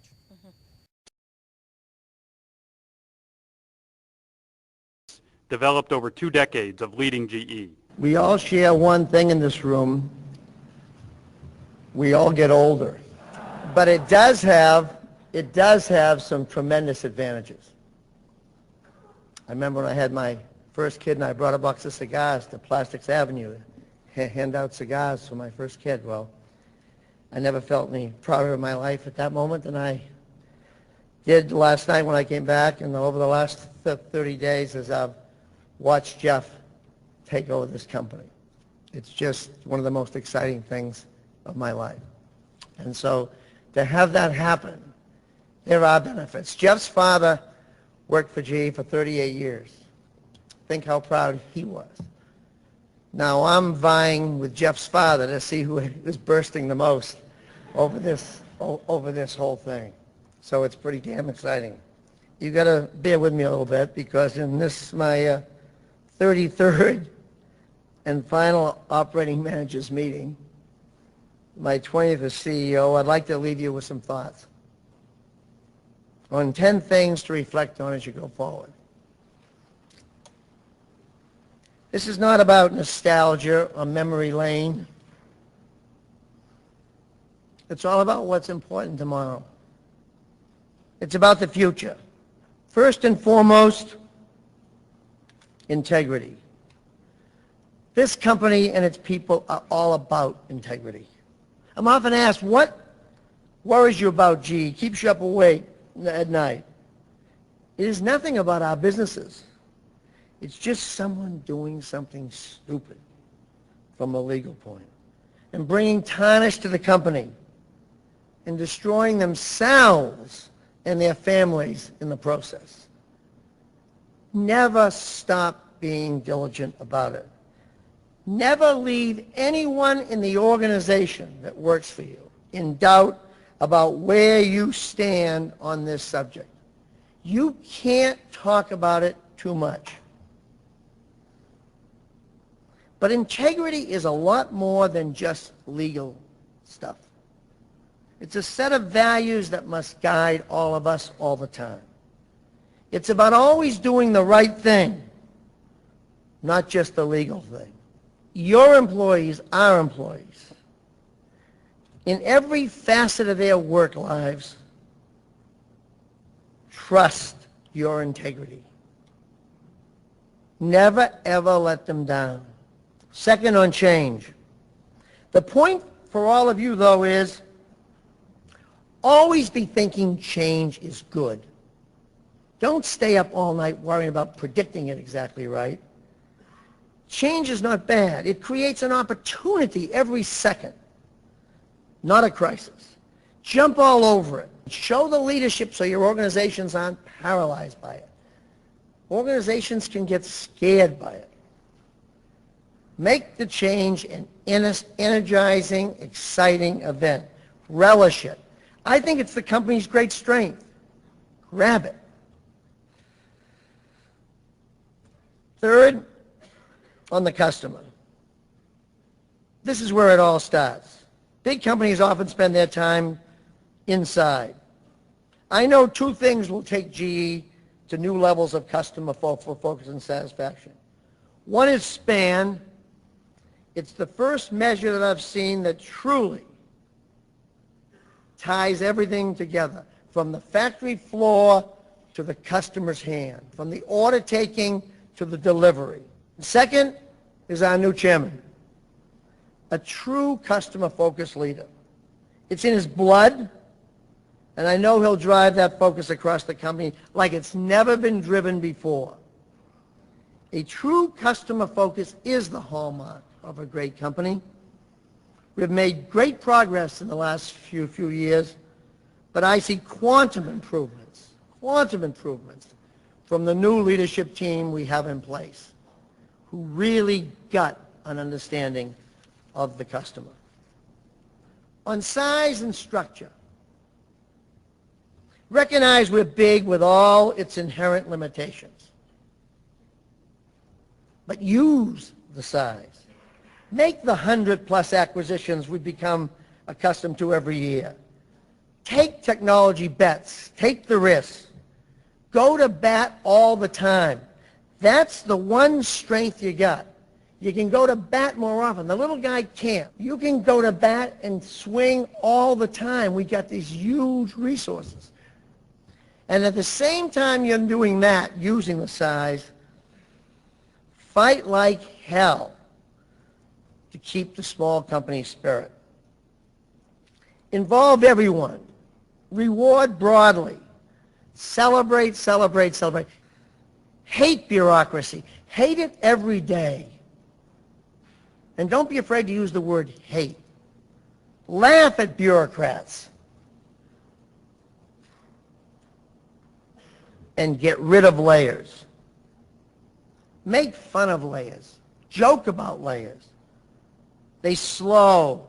They insulate. They're what cheap people do in lieu of pay raises for people.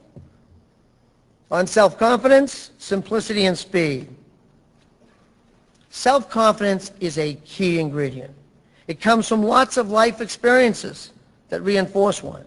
Some are lucky enough to get it from their mother's knee, from school, from grades, from lots of things.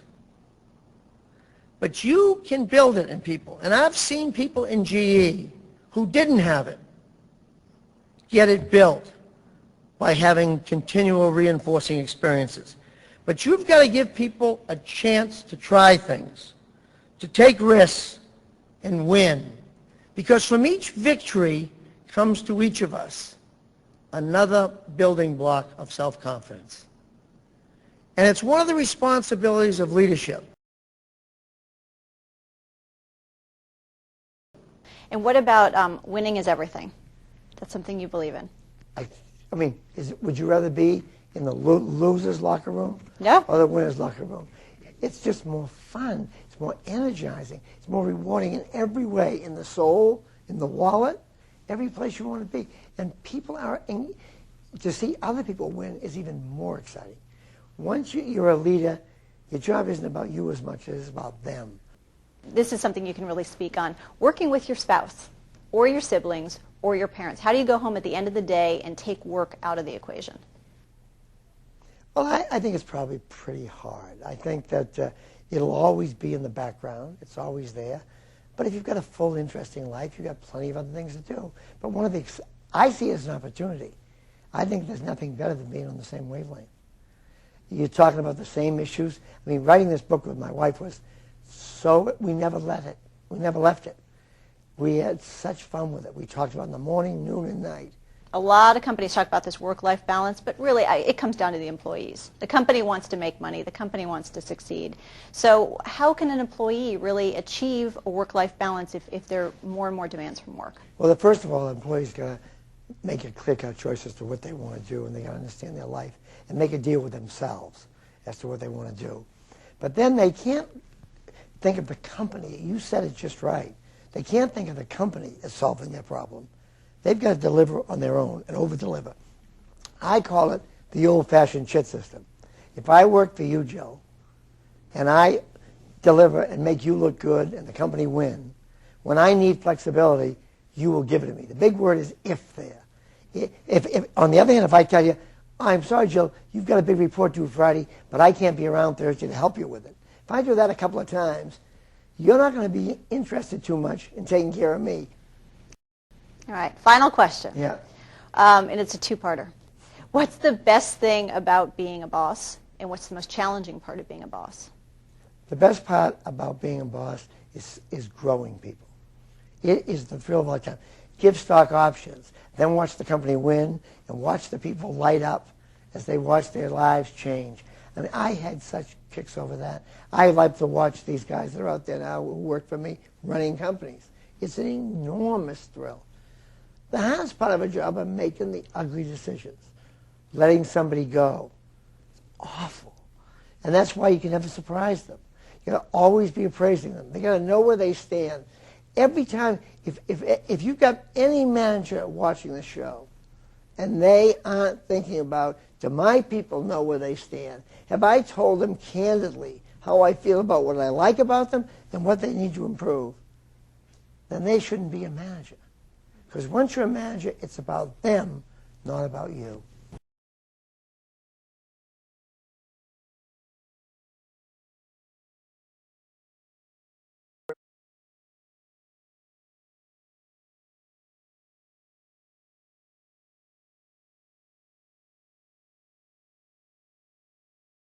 One other question which has taken up a lot of my time, both in much smaller companies, obviously, than GE. But you built it. I built it. And also startup companies. I've been involved in a number of them. And that subject is compensation. And you propose a very radical way to budget. But the compensation part, how do you think about that, the system of compensation? Well, first of all, I thought you were going after CEO salaries. I thought you were going there. And I thought we can do that if you like. We can do that. I'm perfectly happy to do that when we want to. So that can be a floor question. Yep. But the thing I think about, the thing that I'm trying to beat out of this book, and I want you all to think about it and at least give it some thought, because you'll go to companies, and they'll have those damn budget reviews. They're the worst things that were ever invented. All they are is an innovating exercise in minimalization. Let's take the exercise. You and I work for you. This gentleman in the front row with a red tie. I come in to work for you. You're hired. That's the salary. Nice move. Nice move. Good move. But I come into work, and now I'm running a business in the field, and you're the boss. Now, I know one thing when I come in for the budget review. I better give you numbers that I can make or beat, because I've been trained in this system that either you make your budget and get a pat in the back or better, or miss it and get a stick in the eye or worse. So I got to be sure that I'm going to. So I get my team together. I get Dick and Alex, and we sit together and we come up with all the reasons why we can't give you a lot. We got a bad environment. The Chinese are coming. There are 5 things wrong that we can't deliver on. So I'm going to give you a number, and we say 3, and we sit in this windowless room all day, and there's no competition, no competitors are there, and you want 5. And you're saying, come on, you guys. And so finally we have a long chart after chart, PowerPoint slide after PowerPoint slide, numbing exercise. And at the end of it, we have the negotiated settlement. We get 4. You go home saying, I gave them hell, I raised them to 4. And we go home and we say, hey, we didn't have to give them any more than 4. And so the whole exercise isn't about ideas and growing. It's about this compromise, this awful compromise. So instead of exercising our brain as to how much we can do, and then getting turned down on a number of proposals, buy this, spend this, we end up in this small exercise. So what we did in GE was we had operating plans. And what we came in with was the most you can come up with. And so we never made an operating plan in the end, but we knew what 2 things you want to be measured against. How well the competition did, and how you did against last year. Nothing else counts. Why would you ever measure versus budget? That was a deal you made with some guy in a room. It had nothing to do with the outside world. That's how stupid it is. It's really awful. Yeah, but compensation is based on the budget. No! Compensation Here we is go. based on your relative performance vis-a-vis your competition. And the story I tell in the book was 1995 or 6, I forget the exact year. GE Plastics was having a boom year. I mean, an idiot could have had a boom year. There was a shortage of materials. Pricing was anything you wanted. And so they increased their earnings about 27%. The appliance business in GE, white boxes, the toughest game in town. You got to save the erasers, the lead on the pencil. I mean, you sharpen the pencil 10 times to get it down to be this long to save money. Yeah, they were up about 1 or 2% of flat. Maytag and Whirlpool were down 15%. DuPont, on the other hand, was up 35% in their plastics business, and Dow was up 39%. Our plastics people didn't capitalize on the pricing environment. They had to do as well as they could have.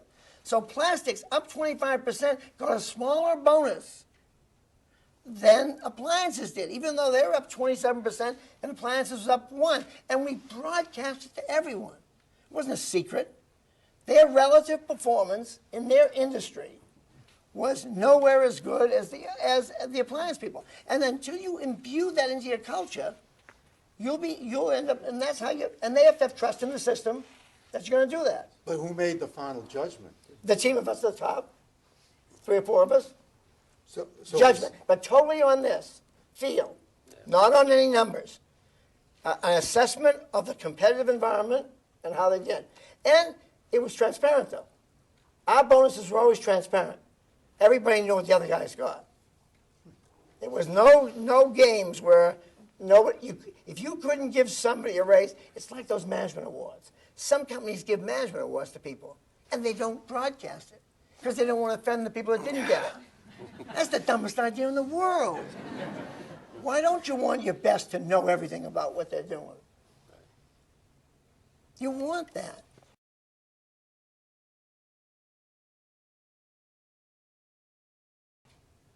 Thanks, Mr. Welch, for coming to UCLA Anderson. It's terrific to see you here. My question keys off the executive board relationships that the dean was talking about.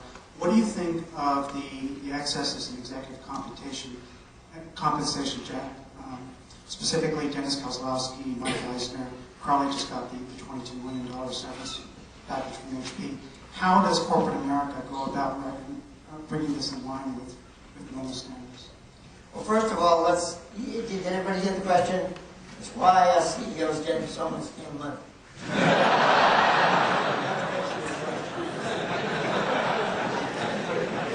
Let me try and deal with it. There is no way I want to sit up here in front of you and tell you the absolute level that's right or wrong. I'm saying that free markets, in fact, are the greatest system in the world, and supply and demand has, in fact, driven today a certain way. But let's take the Colley theory, $22 million in severance after being fired. That's the problem of a lousy board to start with. The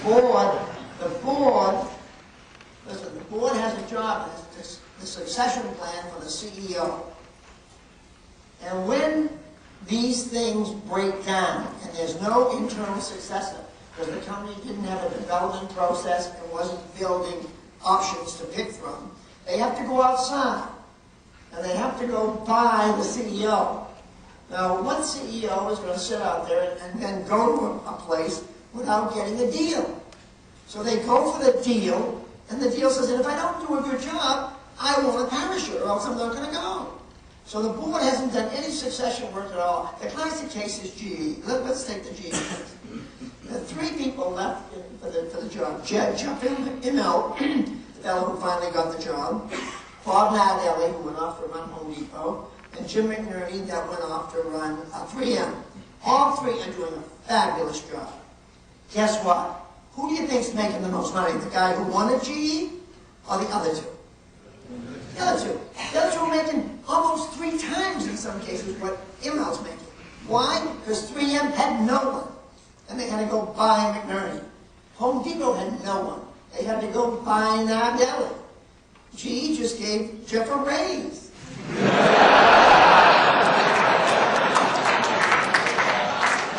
That's the way it works. Let's take Kozlowski, you brought him up. He got a bunch of excesses and they blew him out of there. And now we got to go replace him. Now the thing looks like it's going through a vortex and sinking. Ed Breen is the #2 guy at Motorola. Great reputation. He had run General Instrument. The Tyco board now is panicked. They've got no one. The stock is disintegrating. What do? They got to go with Ed Breen. So they got to get a Brinks truck, drive out to Chicago, back it up, and say, "Come on, Ed, join up." That's how it works. And I can go through. There's another argument. The ratio of CEO pays the lowest worker for 435 to 1, 521 to 1, or it used to be this. Look, who's going to set the ratio? A government? How the hell could a congressman set the ratio of the pay? And let's look at Alex Rodriguez, the third baseman of the Yankees. Is anybody saying, Alex, you're playing third base here now? The hot dog vendor is making...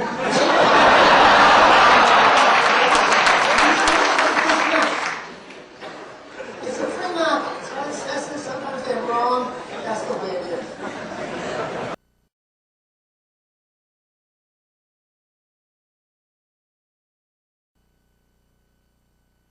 If I work for you and I come into a budget, I come in with, say, 2 as my number. Right. You want 4. Right. You and I show up in suits. We sit in a room with groups. I push like hell for 2. You pull me for 4. We generally settle on 3 at the end of the day. None of our people who have to make the numbers attend that meeting. Most of them don't even know the meeting's occurring. The budget process is such that it drove the lowest common denominator. Because if I make the budget, I generally got a pat in the back and a check. If I missed it, I got a stick in the eye or worse. So clearly, everything was designed for me to come in and get that number as low as possible. We have what we call stretch targets. Everyone knows that everyone in the group is going to do as well as they can. Everyone believes in that. The peers all trust in that. People come in with numbers that are far beyond what we ever would have asked for. People, when asked, when left alone, come in with numbers that are way up here.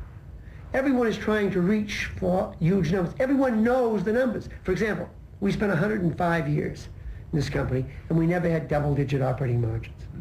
We said in 91, we want 15. We put it in the annual report, told everybody we were 9.6, 9.5 at our best. We'll do 14 in 94. And prices have been going down in the global market. So, and we'll do 15 next year. We never did more than 5 inventory turns. We said we'd have 10. We had no idea how to get to 10. People left alone, but we published the annual report, we're going to do 10. We'll do 8 this year. And we'll do close to 10. We probably won't make 10 next year, but we'll be close. But we all know it. We all know what we're shooting for. 200,000 people know what we're shooting for. That's incredible. So there's no, and that 4-2 negotiation that went on, only about 6 people knew about that. There's very little precision today, Joe, in numbers. There's big stretch targets. My line I use constantly is budgets innovate, stretch energizes. It's real. It's absolutely real. It would kill quantitative professors. We had this meeting in Schenectady he said, and I was surprised, he said, the hourly people didn't have 60-70% of the ideas at all. They had 100% of the ideas. They had 100% of the ideas. I mean, these people know how to fix the place. Now they're deeply involved. We used to buy machine tools with engineers who've never run a machine tool. We would never buy a machine tool today with an engineer. The people who use the machine tools fly to the suppliers, pick out the machines they want to use, try them, and buy them. I mean, it's just simple stuff. It's not, well, with 200,000 people, it's not simple. It's phenomenal. But it's what happens now. It's what happens now.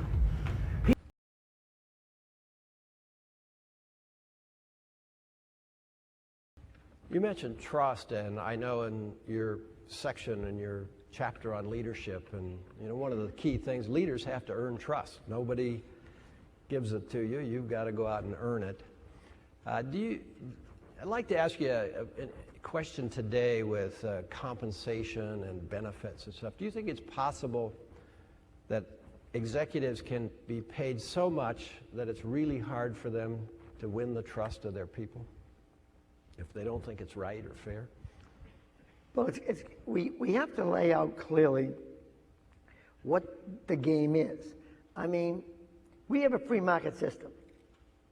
We have capitalism. It has its flaws. There's no way to come to a perfect answer to every single, what the absolute salary ought to be.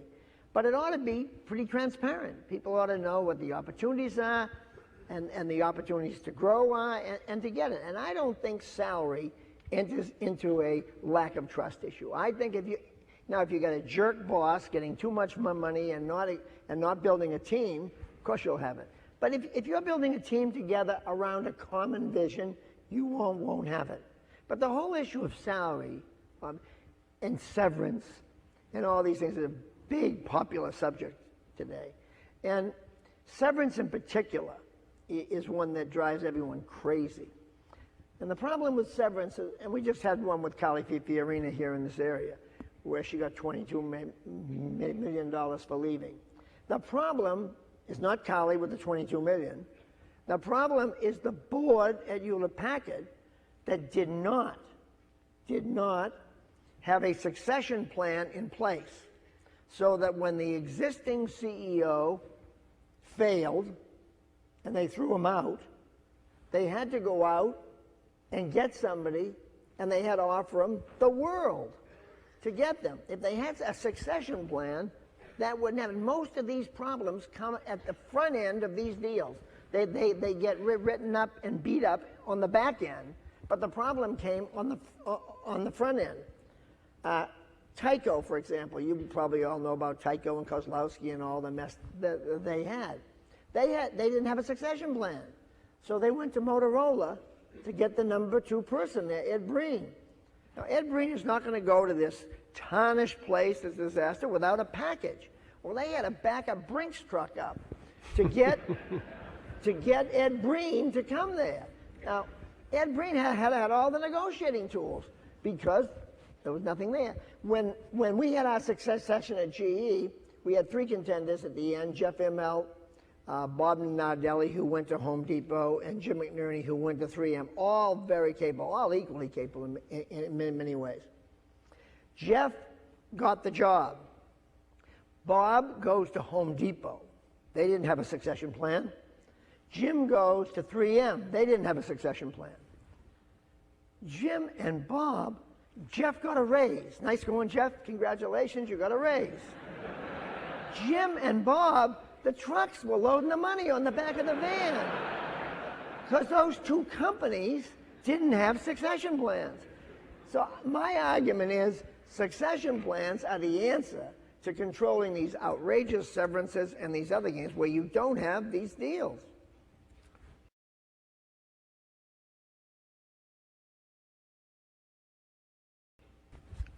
Thank you. You've referred several times today to giving people rewards of the wallet and rewards of the soul. I'm wondering if you could speak a bit about how, as a manager, you thought about motivating people by giving them the right combination of rewards that would work for them. Yep. I would, here's one of the problems. If you ask managers tomorrow, if you all went around and did a survey of middle managers and top managers, you asked the question, do you celebrate enough? You would be shocked at how everyone would say, no, not here, we never celebrate, it never happens. One of the things you can do as managers when you go out is have small celebrations for every little victory on the way to reaching your vision. excite people, give them better jobs, send them off to training, do things for them that aren't particularly right on the button monetary, but they're recognition. And you've got to do that but again, plaques don't substitute for checks. And so you've got to have a combination of checks and plaques. And you can't, in investment banking it's mainly checks. But in most corporations, people try and get that balance right. And recognition, awards, patents, all that stuff can be big celebrations. And I think that's the job of the manager, to come up with that balance that feels right for your team, that turns them on. But go ahead, follow up. How can you figure out what's right for your team, given that each of us would have a different answer to what matters most to us? Because I can't give you the concrete answer. Your question just raised it. Each of you will have a different view. Your job is to sense that. Remember, the day you become a leader, it becomes about them, right? If it becomes about them, your job is to walk around with a can of water in one hand and a can of fertilizer in the other hand. And think of your team as seeds and try and build a garden. Now you'll end up with some weeds, and you're going to have to cut out some weeds. But that's your job. It's about building these people. You know, in my case, if they were dealing with me, they'd want to make me feel 6'4" with hair. And that's what you're going to want to try and do.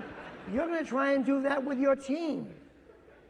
And only you will know the team. Some people will be more motivated by this, some will be more motivated by this, but you'll be the, if you will, the orchestra conductor that will bring it all together. And I can't tell you what mix of what is the right answer. I know one thing, money counts. It's important. It's an important part of the mix. And people get all caught up too much in the plaque and the other stuff. You can't leave that out, but I would err a little on the monetary side of the reward system.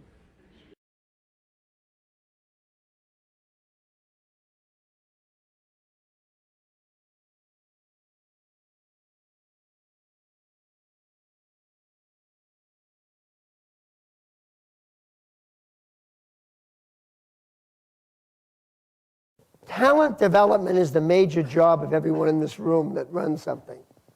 One of the things that I think is kind of interesting, at least to me over the years, I've watched what happens to young, smart people who come out of school very smart. And what have they been doing? They've been raising their hands, doing the homework, getting the answers. So they shine and they get hired. Then they go to the company and they raise their hand and they shine and they start, and then they get promoted to manager. And guess what happens to them? It's the biggest failure that occurs. They still keep raising their hand. And they forget it's no longer about themselves, it's about their people. And they will grow based on the reflected glory of how good the people are that work for them. So they go out, the good ones, the few, hire great people smarter than they are, and they grow them and they build them. The hand raisers end up forgetting the 10 people and still trying to shine themselves. It's the biggest failure of smart people in corporate America. I don't know what it's like in Portugal, but in America, it is a disaster. That the smartest kids can never get away from being the smartest and don't understand their job once they become a leader is to build the people around them. And they will get promoted on the reflected glory of the people. Does that mean that we should evaluate competencies instead of experience when we hire from manager up?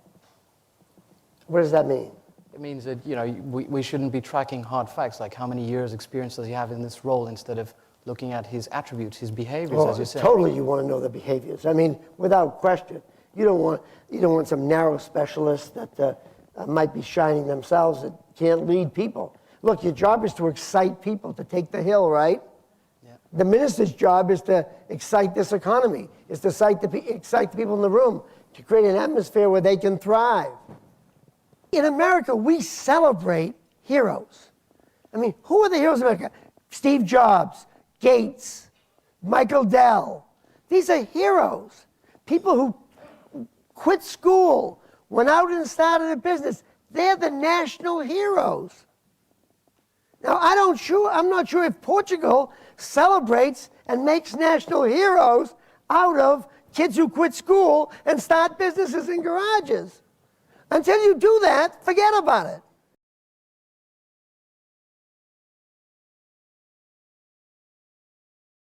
The job of a leader is to always raise the intellectual bar of the conversation by drawing out the people in the room who make you smarter. I mean, you can't be in your job as a preacher without learning from those around you. And that's what you do as a leader. Every day you get smarter, and that's why you always want to hire smarter people. And this crazy thing that happens with insecure people is they hire dopes. And they don't get any better. It's a crazy thing. The best people will say, I've got these two, and you'll love them. You want to take them and give them a promotion. And what the mean-spirited leader does with good people, he hides them. They come around looking for people. We don't have any. We don't have any men at all. No, you don't. I mean, this person wants to promote them, wants to see them grow. Yeah, and what you're saying is that becomes a very attractive dynamic in those who work for them, just calls the best out of everybody. There's another way of looking at it. They don't have a lot of envy. Envy is a terrible thing. And they don't have envy. They celebrate success.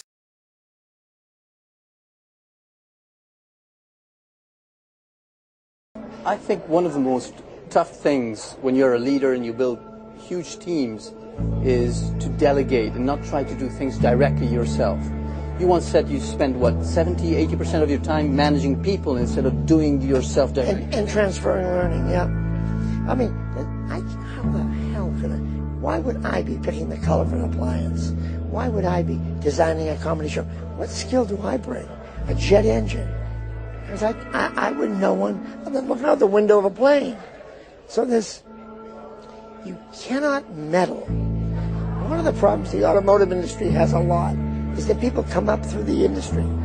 So they work on fenders, then they work on bumpers, or they work on dashboards. They know every element, so they're back telling people how they used to do it. What?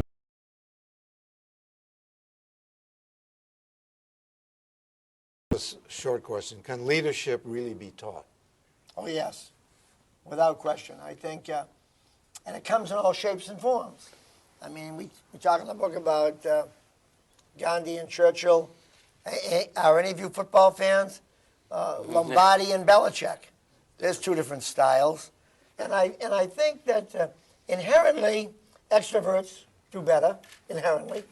But then Bill Gates is a lot different than Herb Kelleher that runs Southwest Airlines, okay? Right. So you got A to Z in these things.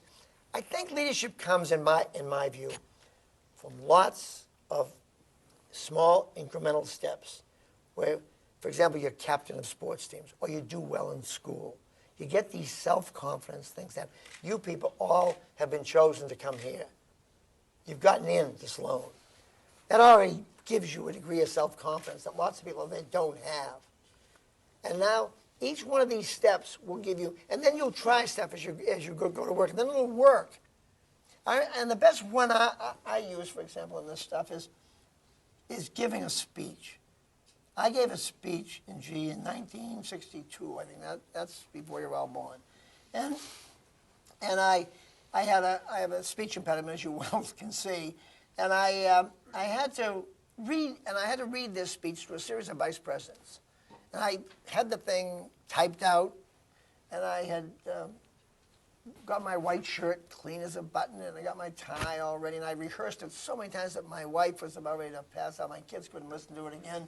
And I went into the auditorium to give it. I had to go to the bathroom 4 times during the course of waiting for it, and I gave the speech.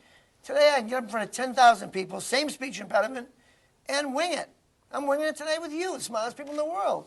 And the fact that, because I've done it so many times, I've talked to 300,000 people.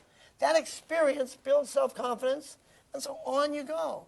And so I think each one of you has got a leg up to start, And every one of these experiences is going to add leadership characteristics to you and give you a shot. And you don't have to be a loudmouth. You can be tall, thin, short, fat, bald, a lot of hair, whatever. It really comes down to you getting to feel like you're 6'4" with hair. That really is what it's all about. I can't help asking you, did your Boston accent help you or hinder you? Yeah. It's clearly more pronounced since I moved back here. Is that right? I don't know, Alex. I'll have to pass on that. Let me swing back to the subject you were just on. A question says, are there any particular early career events that influenced your leadership style? Yeah, clearly. Or did it just grow? No, it grew, but I mentioned briefly blowing up the plant. This was a real learning experience for me because once I blew up the plant, my boss, he didn't know my name anymore. He sort of disappeared on me and said, you've got to go to New York and see his boss. Yeah. But I didn't find him anymore, so I had to get down there, scared to death. And I went down to see this guy who was a professor at MIT, a PhD. Charles Reed was his name. He taught here for years, and then he became a GE executive vice president. A marvelous man. So I go in there trying to explain why bubbling oxygen through a benzene solution and sparking this thing and not having it grounded properly blew the roof off, okay? So I go in, and instead of getting beat up by this guy, he knew I was scared because I was 25 years old. All he did was ask me about the process. What did I learn? How did I do it? How did I grow at it? This incredible MIT chemical engineering professor, now turned businessman, could not have been more simpatico. And when I left there, I did feel taller and more confident and really felt great. And from that day forward, I never, ever berated anybody when they were down. I always comforted people when they had problems in business. I'd kick somebody's butt if they were flying too high and blowing things off, but never somebody that was down. And that was an incredible learning experience to me. The never take advantage of anybody when they're on their heels. And it was a beautiful thing. So that's one thing. And then I made some acquisitions before I became CEO, where we bought people that didn't have the right culture. And I'll tell you, once you get a wrong culture, no matter how good the numbers look, I learned culture counts as much as financial analysis in making deals. Yep. So those are things I picked up along the way from having blow-ups, having a bad deal that looked great on paper, but we got the people in, they didn't mesh in any way with our culture.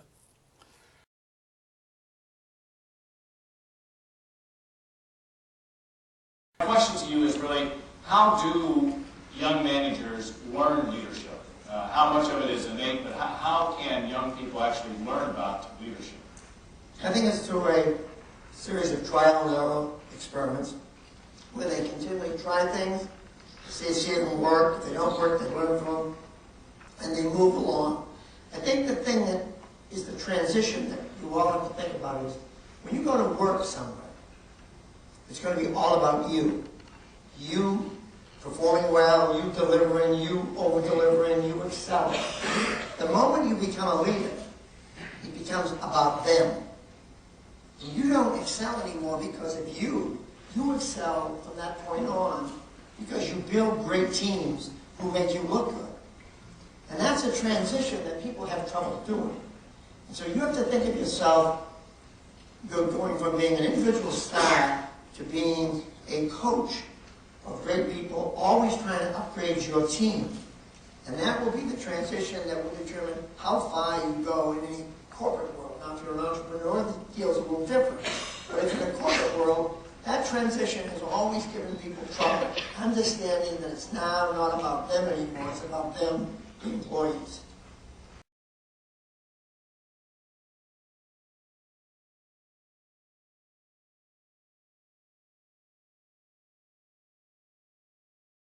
I was surprised once when you told me that if there was a skill that you wish you had when you started out in your career, it would have been more self-confidence. Yeah. And then I look at the evidence of how assertive and aggressive you've gone ahead at pursuing what you've done here. What do you mean by that? No, I mean that everything I've done has built self-confidence.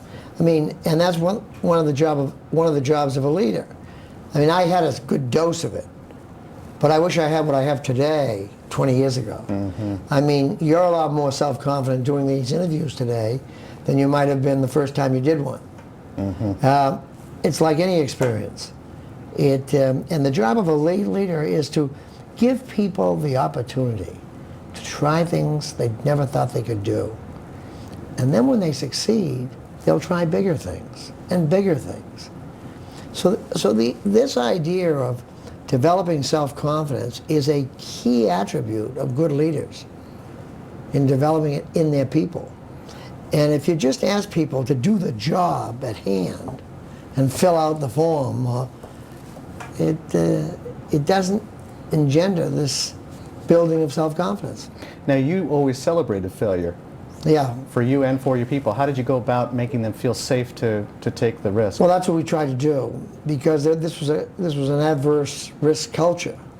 And so I'll never forget, the first one was a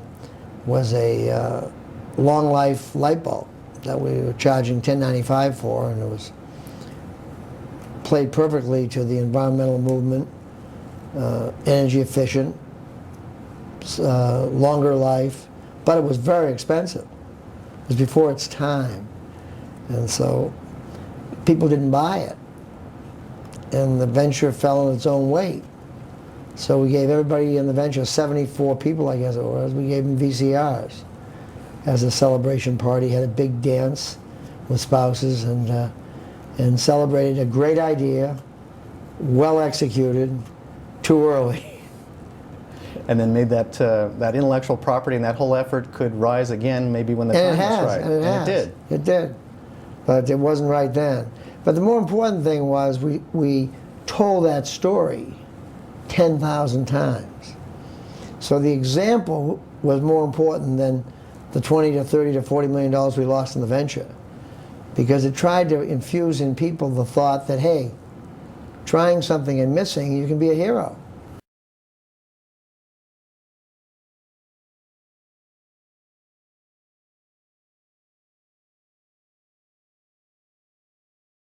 Tell me a bit about the succession plan. Tell me about how you built the team of people who became the core of this senior management team and are running all these businesses. Yeah, well, how you went about that.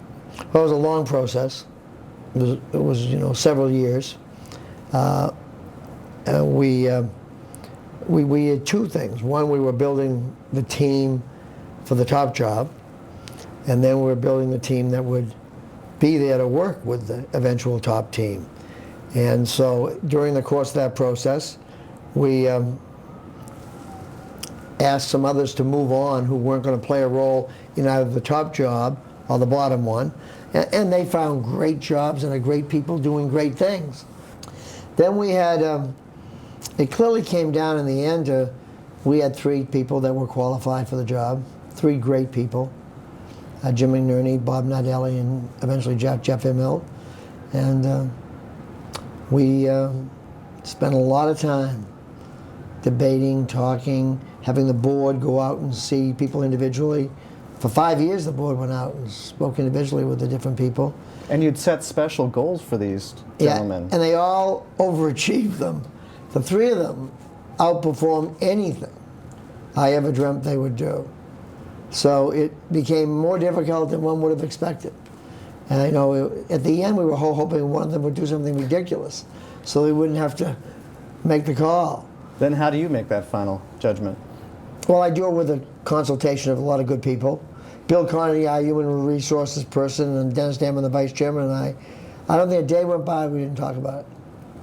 And we all finally got down to where we felt we wouldn't let ourselves close early on the opinion, because things were changing so fast. Everyone was they were all growing so fast. And then we decided the time had come, and we made the call on Jeff. And the most difficult thing of all was going out, and as I've said, and you've seen me comment on that probably, it's like having three great children and picking one of them, and then having to go tell the other two that they weren't selected. Now, fortunately, they're so good that within 10 days, one was CEO of Home Depot, and the other one was CEO of 3M. Well, the cars were waiting downstairs, I think. For, you have developed a family with a talent and a reputation that's second to none. And they were great. And they remain close friends. And we talk often on the phone. They're friends with Jeff. There was no rivalry that went on here, which people find hard to believe. I can picture myself being the team player, sitting on the senior management team, and I was being groomed for that job, and there's the guy to my left and the guy to my right, and I was being judged on my personal growth and the rising to those challenges and making the calls, team play, but at the end of the day, I wanted your job. Right. And so that subtlety of not creating an edge of competition. You know, let me tell you something, Mike. I wouldn't have thrown them out. The organization would have thrown them out. Boundaryless behavior is such a value here, where people look for an idea from everywhere, where teamwork counts. They would have been tossed out by the organization. You couldn't be doing this by yourself anyway. You couldn't go around by the nape of the neck and grab these guys. No way. It has to be the whole culture. The whole culture would have to. And the culture would have expelled anyone who acted like a horse's neck. So the behavior was dictated. And as a result, they stayed close friends. I remember with Chuck Schwab being the namesake for the company, it was Chuck's company. Yeah. And in a sense, you've had that mythology built around Right. your legendary leadership, the performance of the company, and people want to overgeneralize the Right. success. So they say it's Jack's company, Jack's investors, Jack's employees, Right. Jack's vendors. How do you help Jeff? Well, that's what Jeff's doing for the first 6 months. And that's what I'm doing. I'm going to Japan for a week with him. I'm going to Europe for a week with him in January. I'm changing all my relationships. I'm not, he's down there now running short cycle budget reviews today. This is the annual assessment process that you go through? Oh, I was there for part of it, for the top level people, just to throw my 2 cents worth in. Right. But he's there doing his thing. I thought he was good when I hired him. I think he's 10 times what I thought he was after I've got him here. So it just makes you feel so good. But on the other hand, you know, when I'm looking at the first chapter of this book, and I inherited a recession in 80 and 81. You came here and did this. You were also doing you were chair of the United Way in 81. That was a tough market. So you had lots of those experiences. Demands at the tough and end I of the did market. that, and as he comes in, he hasn't got the best economy in the world either. You know, so he's got a company he likes. He's got people he likes. Our culture is deep, and our culture is happy, and he's just got a beautiful touch with people, and he's got a velvet hand, but he knows how to use the hammer when he has to, and he's going to be just perfect.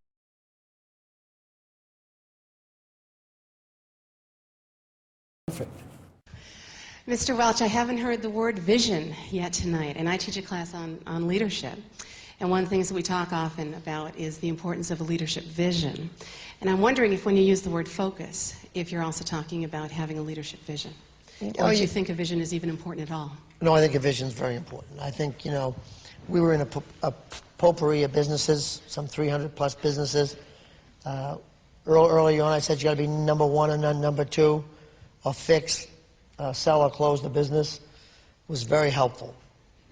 You got to have a vision because you've got to rally people around a cause, and your vision is it shouldn't be complicated.